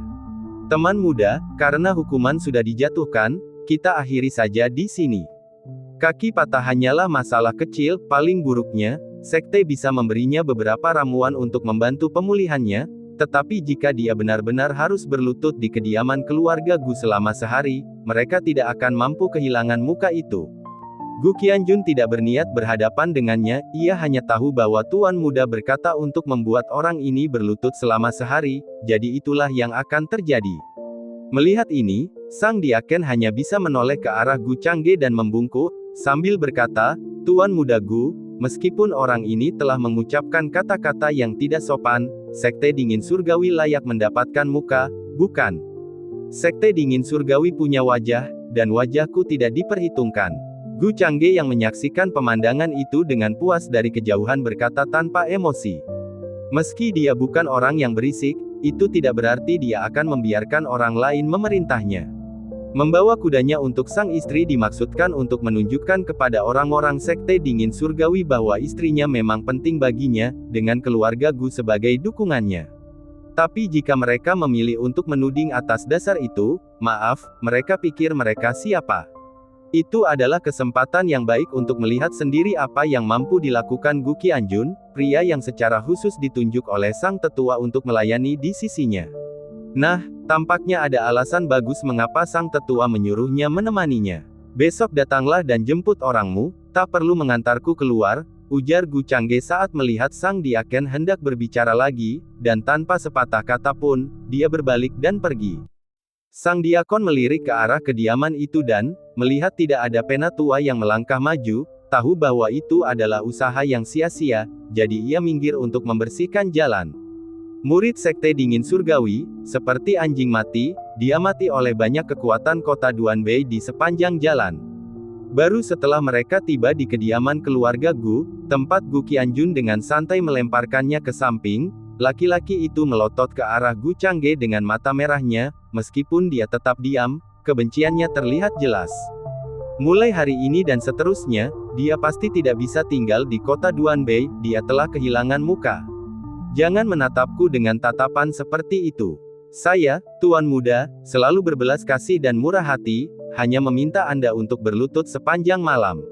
Tahukah kau mengapa tidak ada tetua sekte dingin surgawi yang membelamu? Sepertinya sekte dingin surgawi memang memperlakukan murid-muridnya dengan baik, siap kehilangan muka demi orang bodoh sepertimu. Gu Changge berkata tanpa tergesa-gesa sambil membantu istrinya turun dari kuda roh, merasakan tatapan istrinya ke arahnya. Apa maksudmu? Liu Xin berkata sambil menggertakkan giginya. Tidak ada maksud khusus, jika saja tetua sekte dingin surgawi turun tangan, sungguh, hari ini kalian tidak akan kehilangan muka atau martabat sekte. Meskipun keluarga Guku mungkin tidak secara khusus berselisih dengan sekte dingin surgawi atas masalah kecil ini, hanya dengan sepatah kata atau bahkan satu gerakan saja, keluargamu di belakangmu akan ditangani secara menyeluruh dan patuh. Pikirkanlah baik-baik dan carilah tempat yang tidak mencolok untuk berlutut sendirian. Tentu saja, jika Anda ingin pergi, Anda bebas melakukannya kapan saja.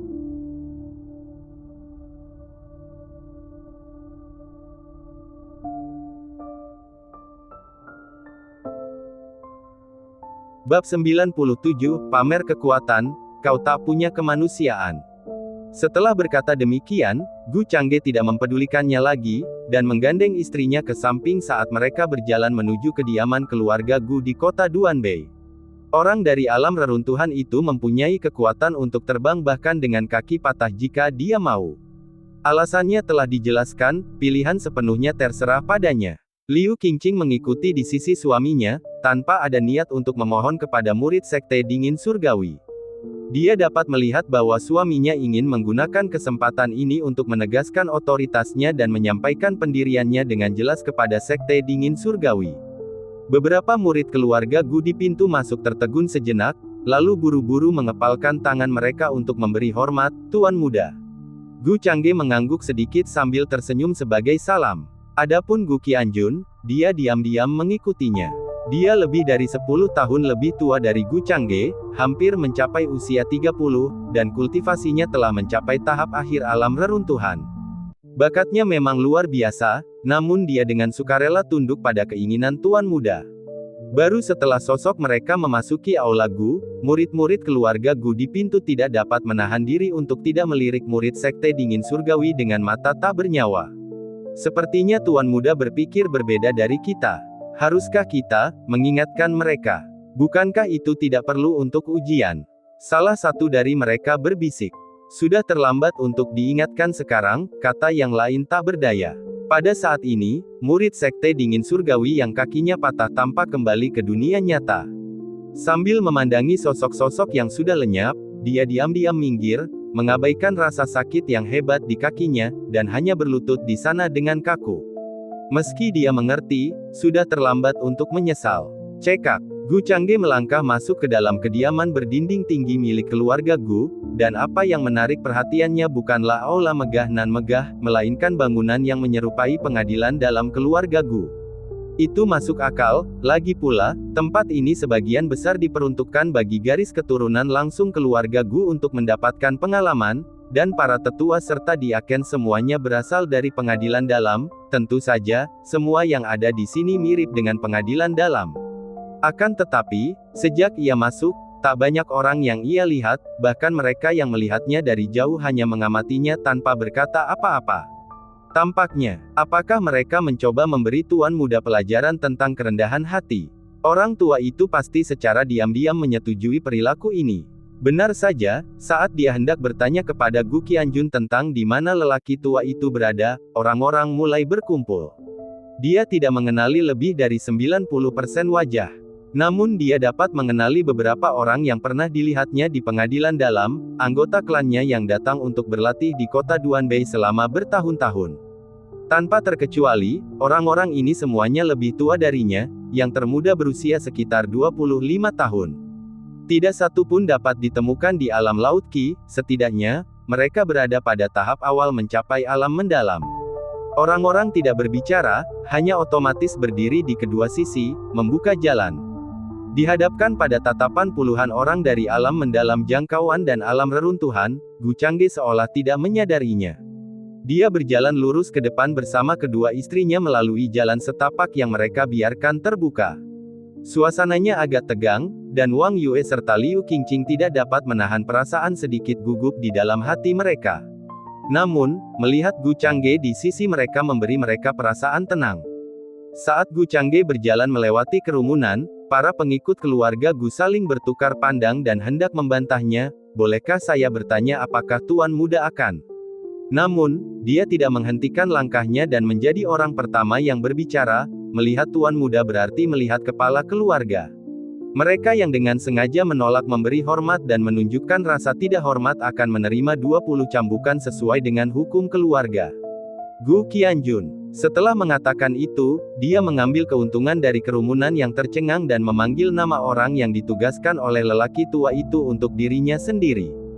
Gu Qianjun tersenyum dan menatap para kerabat yang terkejut itu, lalu dia menjawab, "Dimengerti."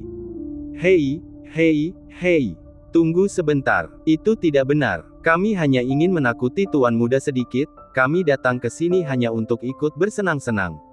Jika kau akan bermain seperti ini, maka aku akan pergi sekarang juga." Melihat Gu Qianjun serius akan memberikan hukuman, kelompok itu langsung panik. Mereka hanya ingin menguji keberanian tuan muda, bagaimana mungkin sebelum mereka mulai, mereka sudah dituduh. "Kau tidak bisa pergi, antrilah atas kemauanmu sendiri." Gu Qianjun hanya menyeringai, menunjuk ke tempat di depannya, dan dengan santai memanggil cambuk dari cincin roh dengan gerakan, memberinya kekuatan spiritual. "Jangan lakukan ini, kakak Qianjun. Ini bukan lelucon. Jika kau menerima 20 cambukan sendirian, kami, saudara-saudara, akan terkapar selama beberapa hari." Mendengar ini, salah satu dari mereka buru-buru memohon belas kasihan. Menurut hukum keluarga, mereka akan menerima 20 cambukan tanpa diizinkan menggunakan kekuatan spiritual untuk membela diri, mereka harus menanggungnya secara fisik. Meskipun tidak akan menyebabkan cedera serius, rasa sakitnya benar-benar menyiksa. "Tuan muda telah memberikan perintah, saya hanya menjalankannya," kata diakon Gu Qianjun, menyadari bahwa tuan muda hampir sampai di pintu masuk aula besar dan meyakinkannya. Menyadari hal ini, yang lain langsung bereaksi. Mereka tidak lagi peduli untuk menguji keberanian tuan muda, apalagi mencoba menunjukkan siapa bosnya. Mereka semua berkerumun lagi, menghalangi Gu Changge, membentuk lingkaran di sekelilingnya. "Sengaja merencanakan melawan tuan muda, biarkan aku memikirkan hukumannya."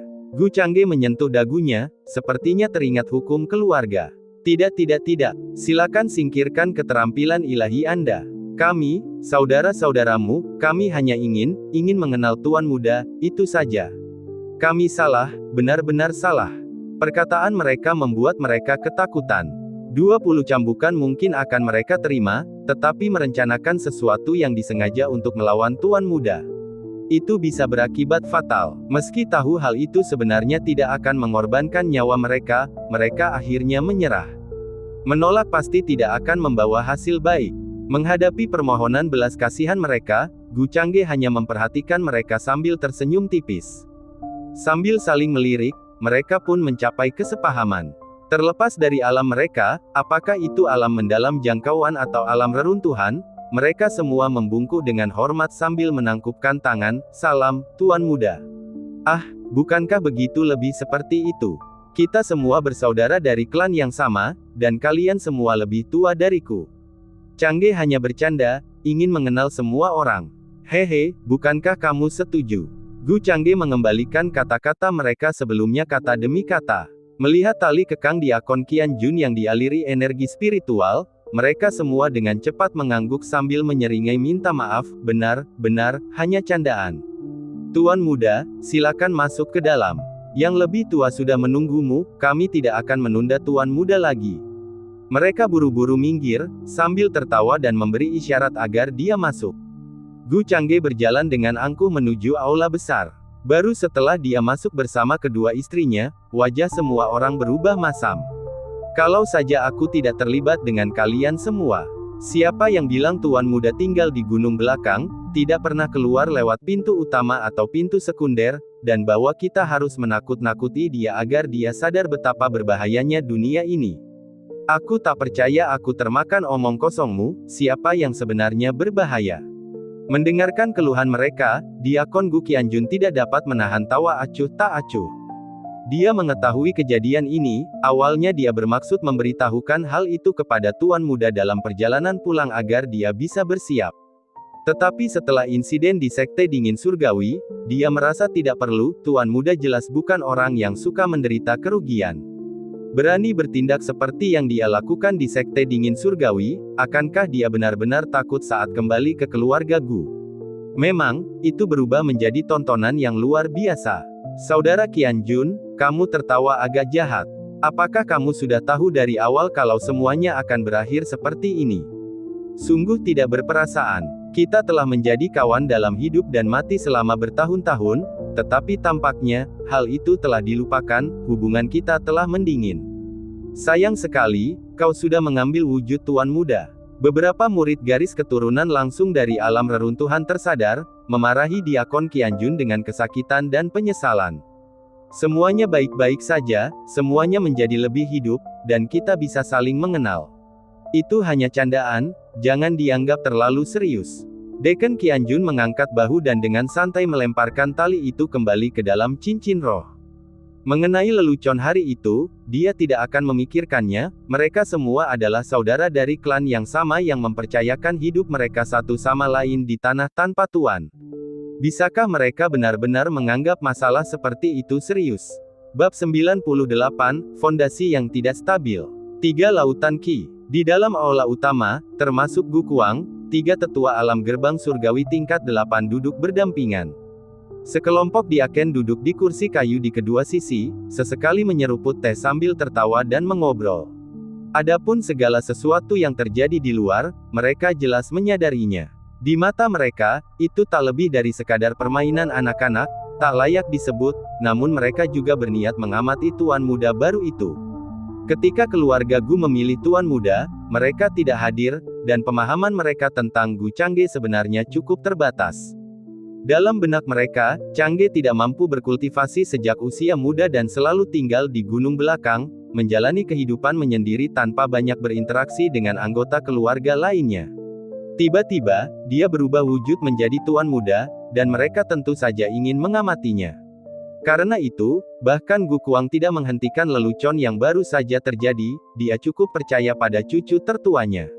Bahkan selama 18 tahun ketika ia tidak mampu berkultivasi, ia hanya mengurangi kehadirannya sendiri tanpa menunjukkan rasa mengasihani diri sendiri yang berlebihan atau keputusasaan.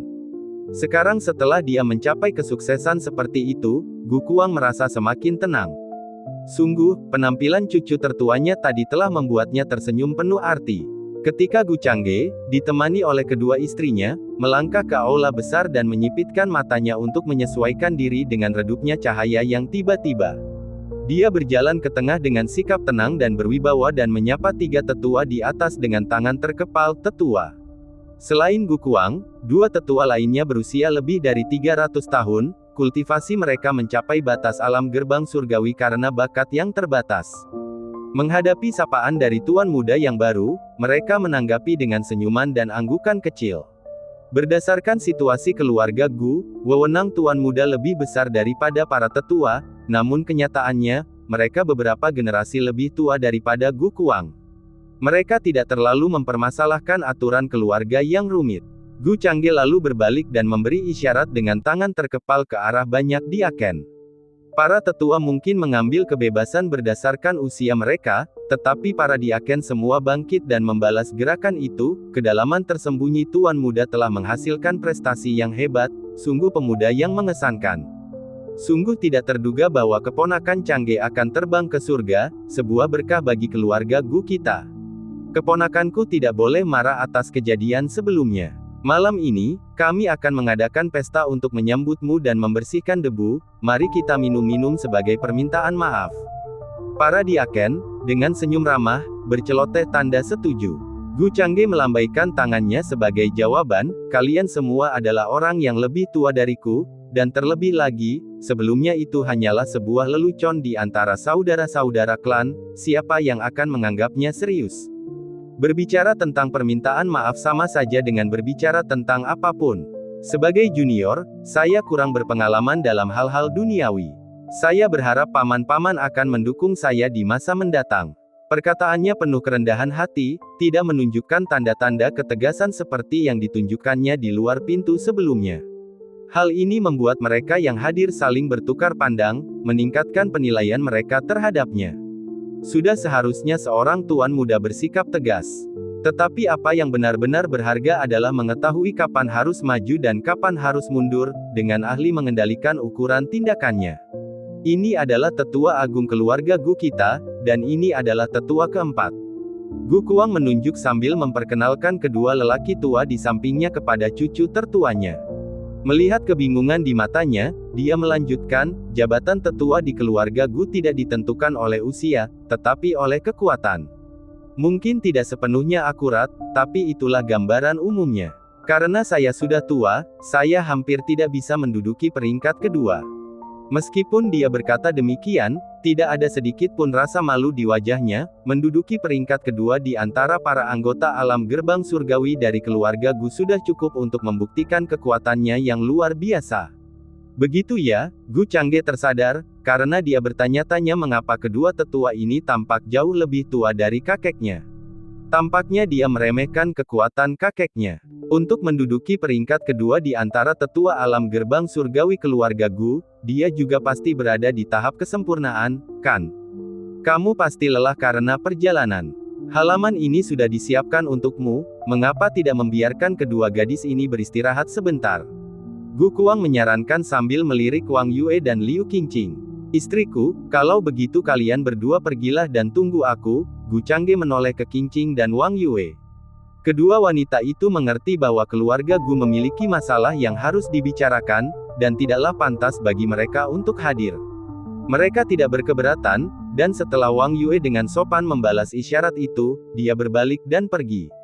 Adapun Liu Qingqing, setelah memberi hormat, dia membungkuk dalam-dalam kepada Gu Kuang. Terakhir kali, kejadiannya terjadi begitu tiba-tiba, aku tidak sempat mengucapkan terima kasih karena telah menyelamatkan hidupku. Tidak perlu formalitas. Dengan bergabung dengan keluarga Gu, kamu adalah salah satu dari kami. Jaga baik-baik cucuku, dan jika kau bisa segera memberi kakek tua ini seorang cicit, akulah yang seharusnya berterima kasih padamu, Nona.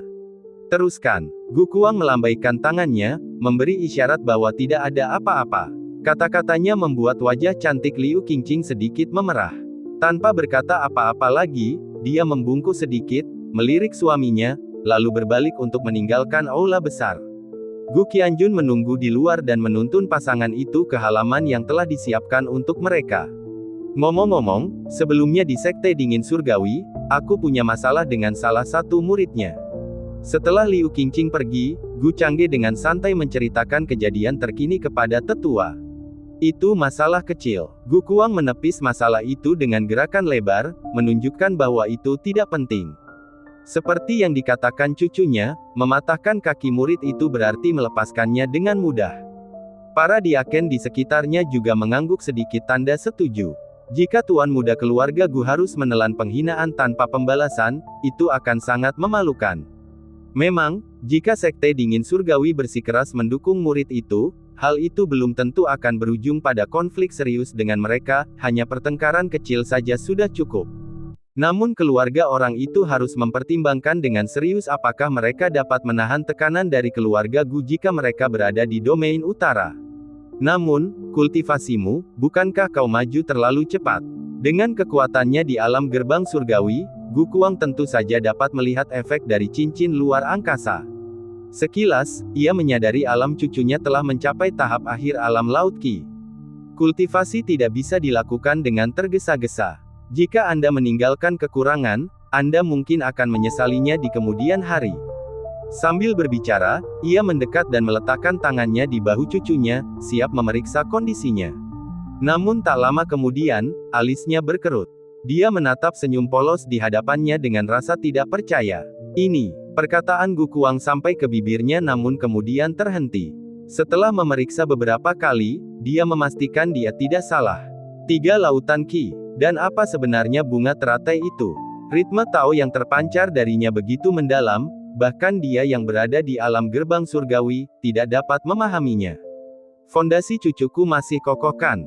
Gu Changge bertanya. Meskipun dia akan merahasiakan rahasianya semampunya, dia tidak terlalu khawatir akan terbongkarnya rahasia itu hanya masalah waktu. Lagi pula, orang yang lebih tua tidak akan menyakitinya. Tidak ada seorang pun yang memiliki fondasi lebih stabil daripada Anda. Kelopak mata Gu Kuang berkedut saat dia menarik napas dalam-dalam sebelum berbicara. Meskipun dia tidak mengerti mengapa cucunya memiliki 3 lautan Qi di dalam dirinya, apalagi teratai ajaib tingkat 12 di atasnya, fondasinya memang tanpa masalah. Faktanya, masing-masing lautan Qi secara signifikan melampaui kekuatan para kultivator di alam yang sama. Jika digabungkan, bahkan seorang kultivator di tahap pertengahan Rich Profound Realm mungkin tidak sebanding dengannya. Kakak, apakah kamu tidak sedikit melebih-lebihkan? Jangan memberikan penghargaan yang tidak semestinya hanya karena dia cucu Anda sendiri. Sang tetua agung yang duduk di atas, tidak dapat menahan diri untuk tidak membalas setelah mendengar kata-kata itu. Apa maksudnya dengan, tidak ada seorang pun yang memiliki fondasi yang lebih stabil? Pernyataan itu terlalu mutlak. Meski dia sudah mengakui tuan muda, bukan berarti dia akan menerima sanjungan tersebut begitu saja. Sambil berbicara dia sudah mendekat, bermaksud memeriksa sendiri. Gu Changge menatap ke arah tetua itu dan melihatnya mengangguk sedikit, menandakan bahwa semuanya baik-baik saja. Para tetua keluarga Gu memang dapat diandalkan, jadi dia tidak bergerak lebih jauh, membiarkan tetua agung meletakkan tangannya di bahunya dan memeriksa dengan seutas energi spiritual. Sialan. Di bawah tatapan heran semua orang, tetua agung yang baru berusia 400 tahun itu mengumpat keras karena terkejut, matanya melotot seperti lonceng perunggu saat dia menatap Gu Changge seolah-olah dia baru saja melihat hantu. Bab 99, Kehidupan Tuan Muda lebih penting daripada kehidupan Tuan Tua. Meskipun Gu Changge tidak berniat menyembunyikan keberadaan ketiga laut Qi miliknya, setiap kali dia diselidiki, dia menggunakan teratai tingkat 12 di dalam laut Qi untuk mengubah ketiganya menjadi karakteristik energi spiritual dari teknik langit mistik. Kalau tidak, akan sulit menjelaskan kepada mereka mengapa dia mengetahui teknik sekte dingin surgawi, atau bahkan teknik tingkat surgawi milik keluarga kerajaan domain utara. Meski begitu, sang tetua agung benar-benar tercengang.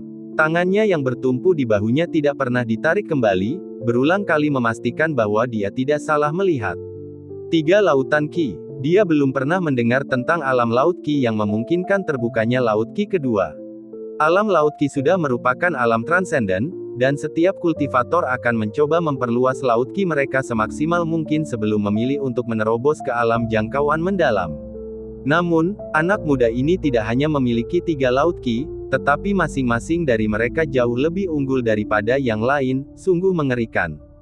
Dan ada juga, apa itu bunga teratai? Nampaknya ia terus-menerus menarik energi spiritual dari langit dan bumi untuk menyehatkan laut Qi. Tidak heran kecepatan terobosan anak muda ini seperti dia sedang menggunakan narkoba, apakah dia benar-benar memiliki hal seperti itu di laut Qi-nya? Apa yang membuat tetua agung panik? Apa sebenarnya yang terjadi? Bukankah anak ini telah merusak kultivasinya sendiri? Saya mendengar dari tetua kedua bahwa dia berada di tahap awal alam laut Ki ketika dia datang, dan sekarang dia sudah berada di tahap akhir, belum genap setengah bulan, dan dia sudah menembus 2 alam kecil. Ah, tapi pikirkanlah, pasti ada cara untuk memperbaikinya, asalkan dia tidak terburu-buru melakukan terobosan setelahnya. Melihat tetua keempat tertegun di tempatnya, pikirannya segera mulai berspekulasi, tampaknya apa yang dikatakan Gu Kuang memang sarkastis. Anak ini, mungkin telah mengambil jalan yang salah. Petik 2. Old for, lihat sendiri. Aku tidak tahu apakah dia hancur, tapi aku merasa keluarga Guku mungkin telah menghasilkan monster. Sang tetua agung berkata dengan kaku sambil menoleh. Mengingat situasi ini, Gu Kuang tidak mengatakannya secara eksplisit sebelumnya, dan tentu saja, dia bukanlah orang yang akan banyak bicara, terutama dengan begitu banyak diaken yang hadir, tidak dapat dihindari bahwa akan ada yang membocorkannya. Lebih baik jumlah orang yang tahu dibatasi sesedikit mungkin, idealnya hanya pada orang-orang yang lebih tua. Seekor monster. Dulu aku juga disebut monster yang luar biasa, tapi sekarang bagaimana? Bukankah aku masih terjebak di tahap akhir alam gerbang surgawi? Tetua keempat mengejek dirinya sendiri tetapi tetap melangkah maju, dia ingin melihat situasi macam apa yang membuat tetua agung secara langsung memanggil monster. Setelah beberapa saat, 3 orang tua saling menatap. Sesekali mereka melirik Gu Changge yang tengah tersenyum polos. Saya belum pernah mendengar hal seperti itu. Bagaimana ini bisa terjadi? Tetapi apa yang dikatakan oleh tetua kedua itu benar, sesungguhnya, tidak ada seorang pun yang memiliki fondasi yang lebih kokoh daripada dia. Namun, bukankah ini berarti terobosannya akan memakan waktu beberapa kali lebih lama? Tunggu, apakah terobosannya lambat? Penatua kedua, aku bertanya padamu, apakah kamu yakin anak ini baru saja berada di tahap awal alam laut Ki sebelumnya? Tentu saja, Guzan memberinya ramuan yin yang, Sanku juga ada di sana, itu tidak mungkin palsu. Jadi, dia dengan mudahnya, dengan 3 hal itu, berhasil mencapai tahap akhir alam laut Ki. Dan fondasinya sangat kokoh, jauh melampaui yang lain. Kepala ketiga lelaki tua itu hampir bersentuhan ketika mereka berbisik. Banyak diaken di dekatnya benar-benar bingung, rasa ingin tahu mereka hampir meledak. Apa sebenarnya yang terjadi? Apakah Tuan Muda menyembunyikan suatu penyakit? Apakah dia membawa 3 benda? Saya tidak mengerti. Pada saat itu, seorang diakon alam tak terbatas tingkat ke-7 melangkah maju, ingin secara nakal menyelidiki kondisi Gu Changge. Namun, ia langsung ditegur oleh tetua agung, minggirlah, mulai hari ini dan seterusnya tidak seorang pun boleh memeriksa tubuh anak ini. Mereka yang tidak patuh akan diperlakukan sebagai pengkhianat klan. Diakon alam tak terbatas mengecilkan lehernya, ekspresi kebingungan terlihat di wajahnya. Hal ini membuat para diaken lainnya semakin penasaran. Apa sebenarnya situasi dengan Tuan Muda yang baru sehingga bahkan tetua agung tidak dapat menahan diri untuk tidak mengutuk dan selanjutnya melarang ujian apapun, memperlakukan ketidakpatuhan setara dengan pengkhianatan klan. Ini memang serius. Jangan bertanya apa yang tidak seharusnya kau ketahui. Yang perlu kau ketahui adalah, mulai hari ini, nyawa Tuan Muda Gu lebih penting daripada nyawa kami para tetua. Jika ada bahaya, siapapun bisa mati, tetapi tidak boleh. Apakah kamu mengerti? Sang tetua agung mengalihkan pandangannya ke semua orang, tidak peduli betapa penasarannya mereka, dan berbicara dengan tegas. Melihat mereka tercengang, dia berteriak lebih keras, apakah kalian mengerti? Kami mengerti. Kelompok diaken itu gemetar dan buru-buru membungkuk sebagai jawaban. Pulanglah kalian. Jaga kerahasiaan masalah hari ini. Jaga lidahmu sendiri. Melihat mereka memahami keseriusannya, sang tetua agung melambaikan tangannya dan membubarkan semua orang. Bahkan Gu Sanfeng, salah satu diaken, benar-benar bingung. Apa sebenarnya yang terjadi dengan bocah sialan ini yang membuat ketiga tetua, termasuk guru tua, begitu serius? Itu tidak benar. Tuan tua itu baru saja memeriksa anak itu sebulan yang lalu. Trik baru apa yang telah dia temukan dalam waktu sesingkat itu? Dengan rasa ingin tahu dan bingung, para diaken hanya bisa patuh meninggalkan aula besar itu. Untuk sesaat, hanya Gu Changge dan 3 tetua alam gerbang surgawi yang tersisa di aula besar itu. Sang tetua agung mengangkat tangannya dan membentuk formasi penghalang sebelum dia bertanya. Apa sebenarnya yang terjadi padamu?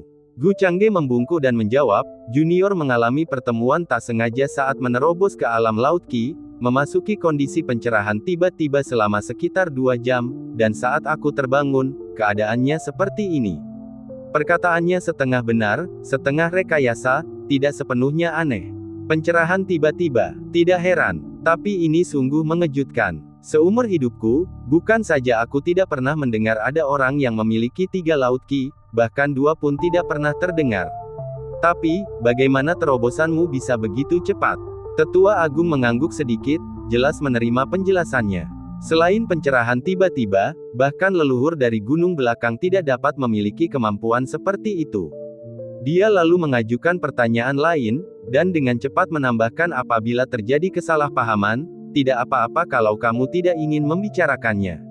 Mungkin karena Lotus kelas 12.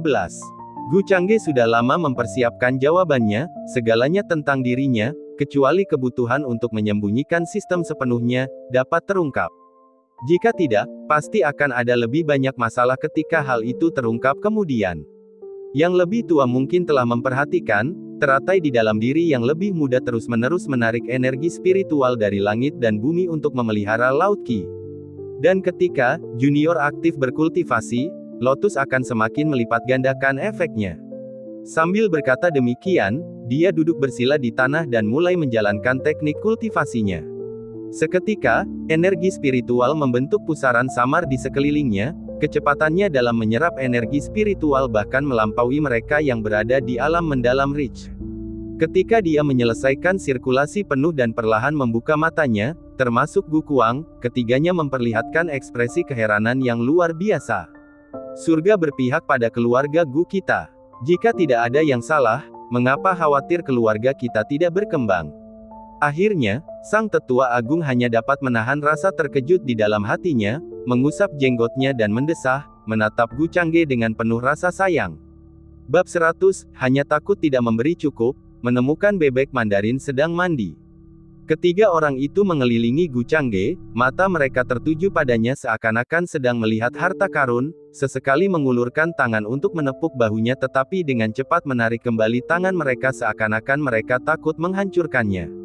Merasa agak tidak nyaman di bawah tatapan mereka, Gu Changge buru-buru mengganti topik pembicaraan, ngomong-ngomong, masalah apa yang ingin dibicarakan tetua dengan Changge dengan menahannya di sini.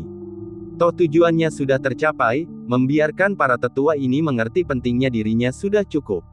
Tentu saja tidak perlu menyembunyikan kemampuannya, menunjukkan nilainya dengan tepat adalah cara untuk mendapatkan lebih banyak alokasi sumber daya dan dukungan yang kuat.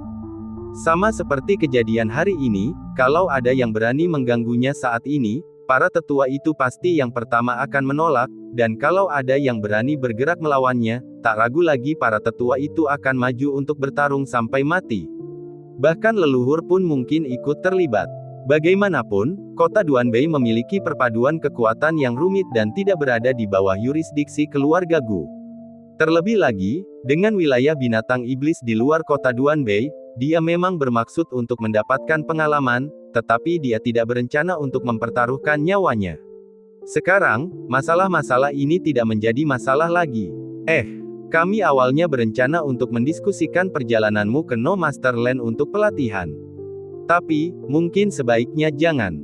Baru pada saat itulah ketiganya ingat bahwa mereka menahannya di sini untuk membicarakan sesuatu, tetapi tetua keempat, setelah merenung sejenak, tampaknya berada dalam posisi sulit.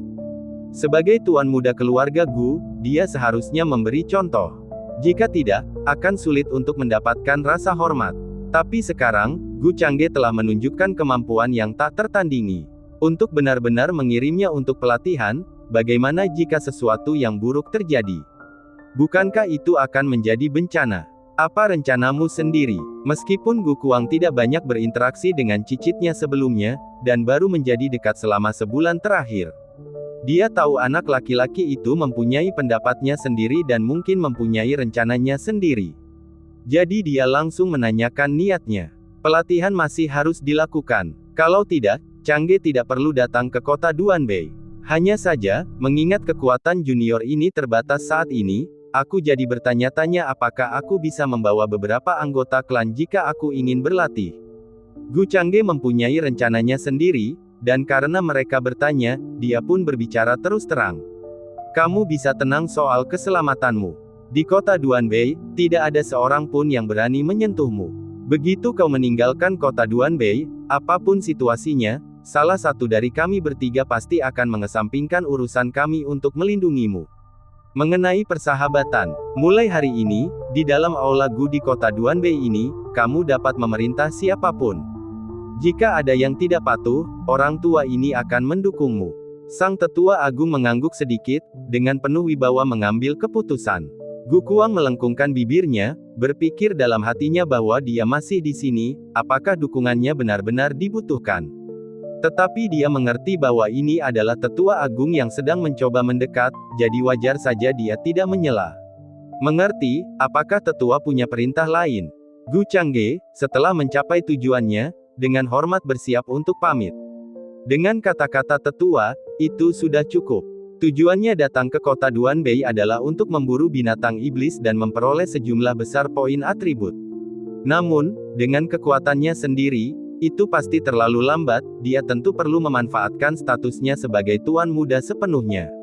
Identitas tanpa nilai yang ditunjukkan mungkin tidak dihargai, jadi dia hanya menunjukkan sebagian kemampuannya agar para tetua melihat nilainya.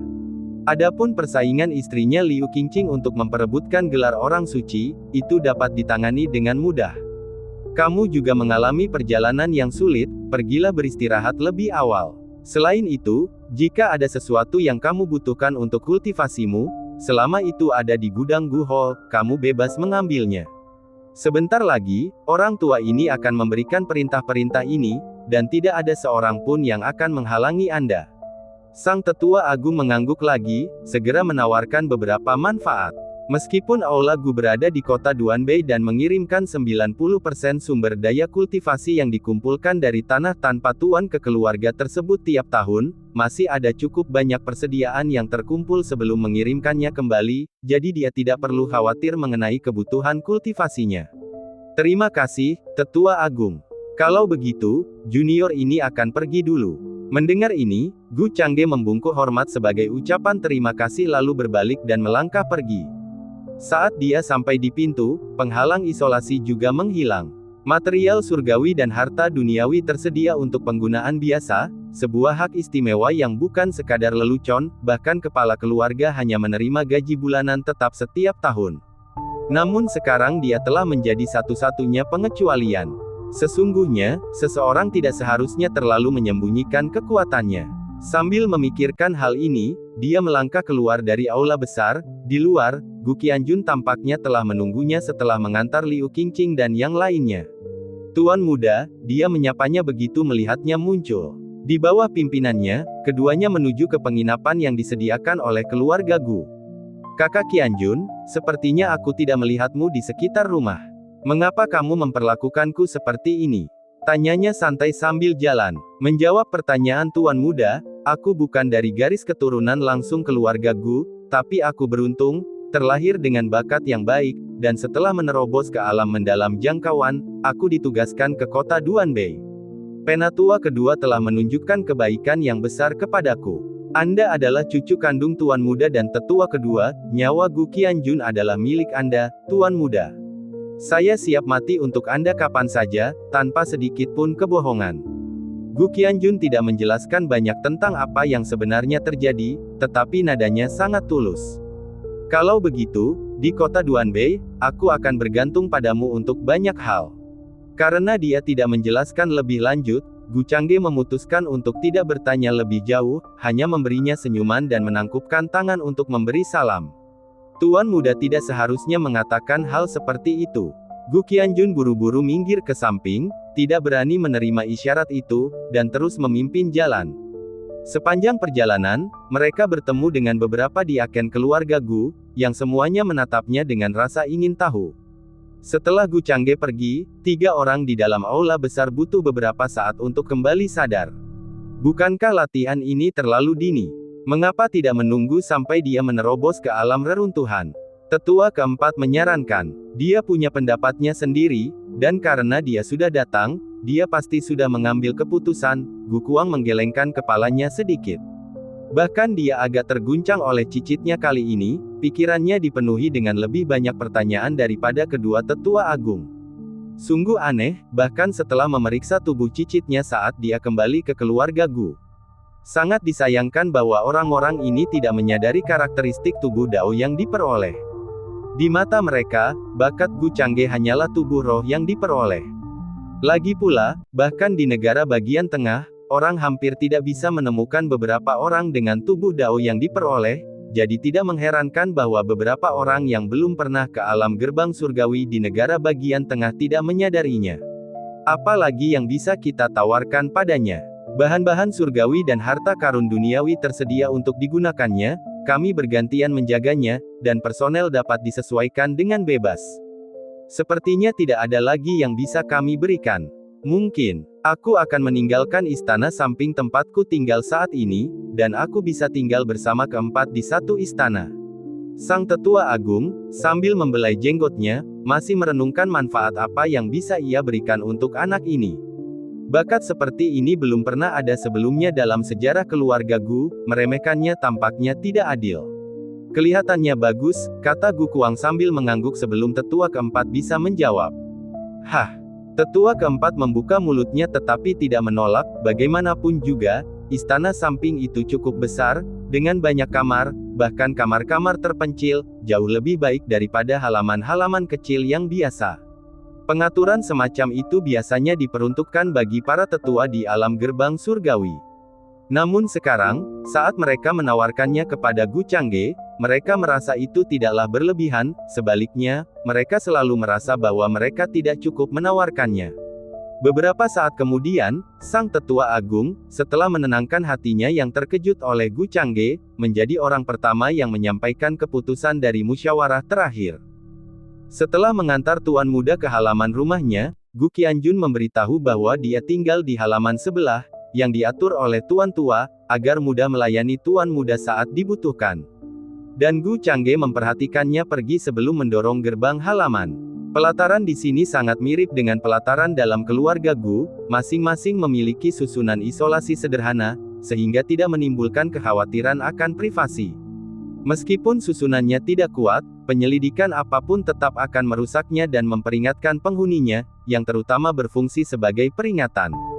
Menutup gerbang halaman, dia tidak melihat sosok istri-istrinya. Jadi, dia langsung menuju rumah utama dan mendorong pintunya hingga terbuka. Suami, kamu kembali secepat ini. Begitu dia masuk, dia menjumpai pemandangan bahagia, warna putih yang menyilaukan. Kedua istri itu, mereka sedang menikmati mandi berpasangan.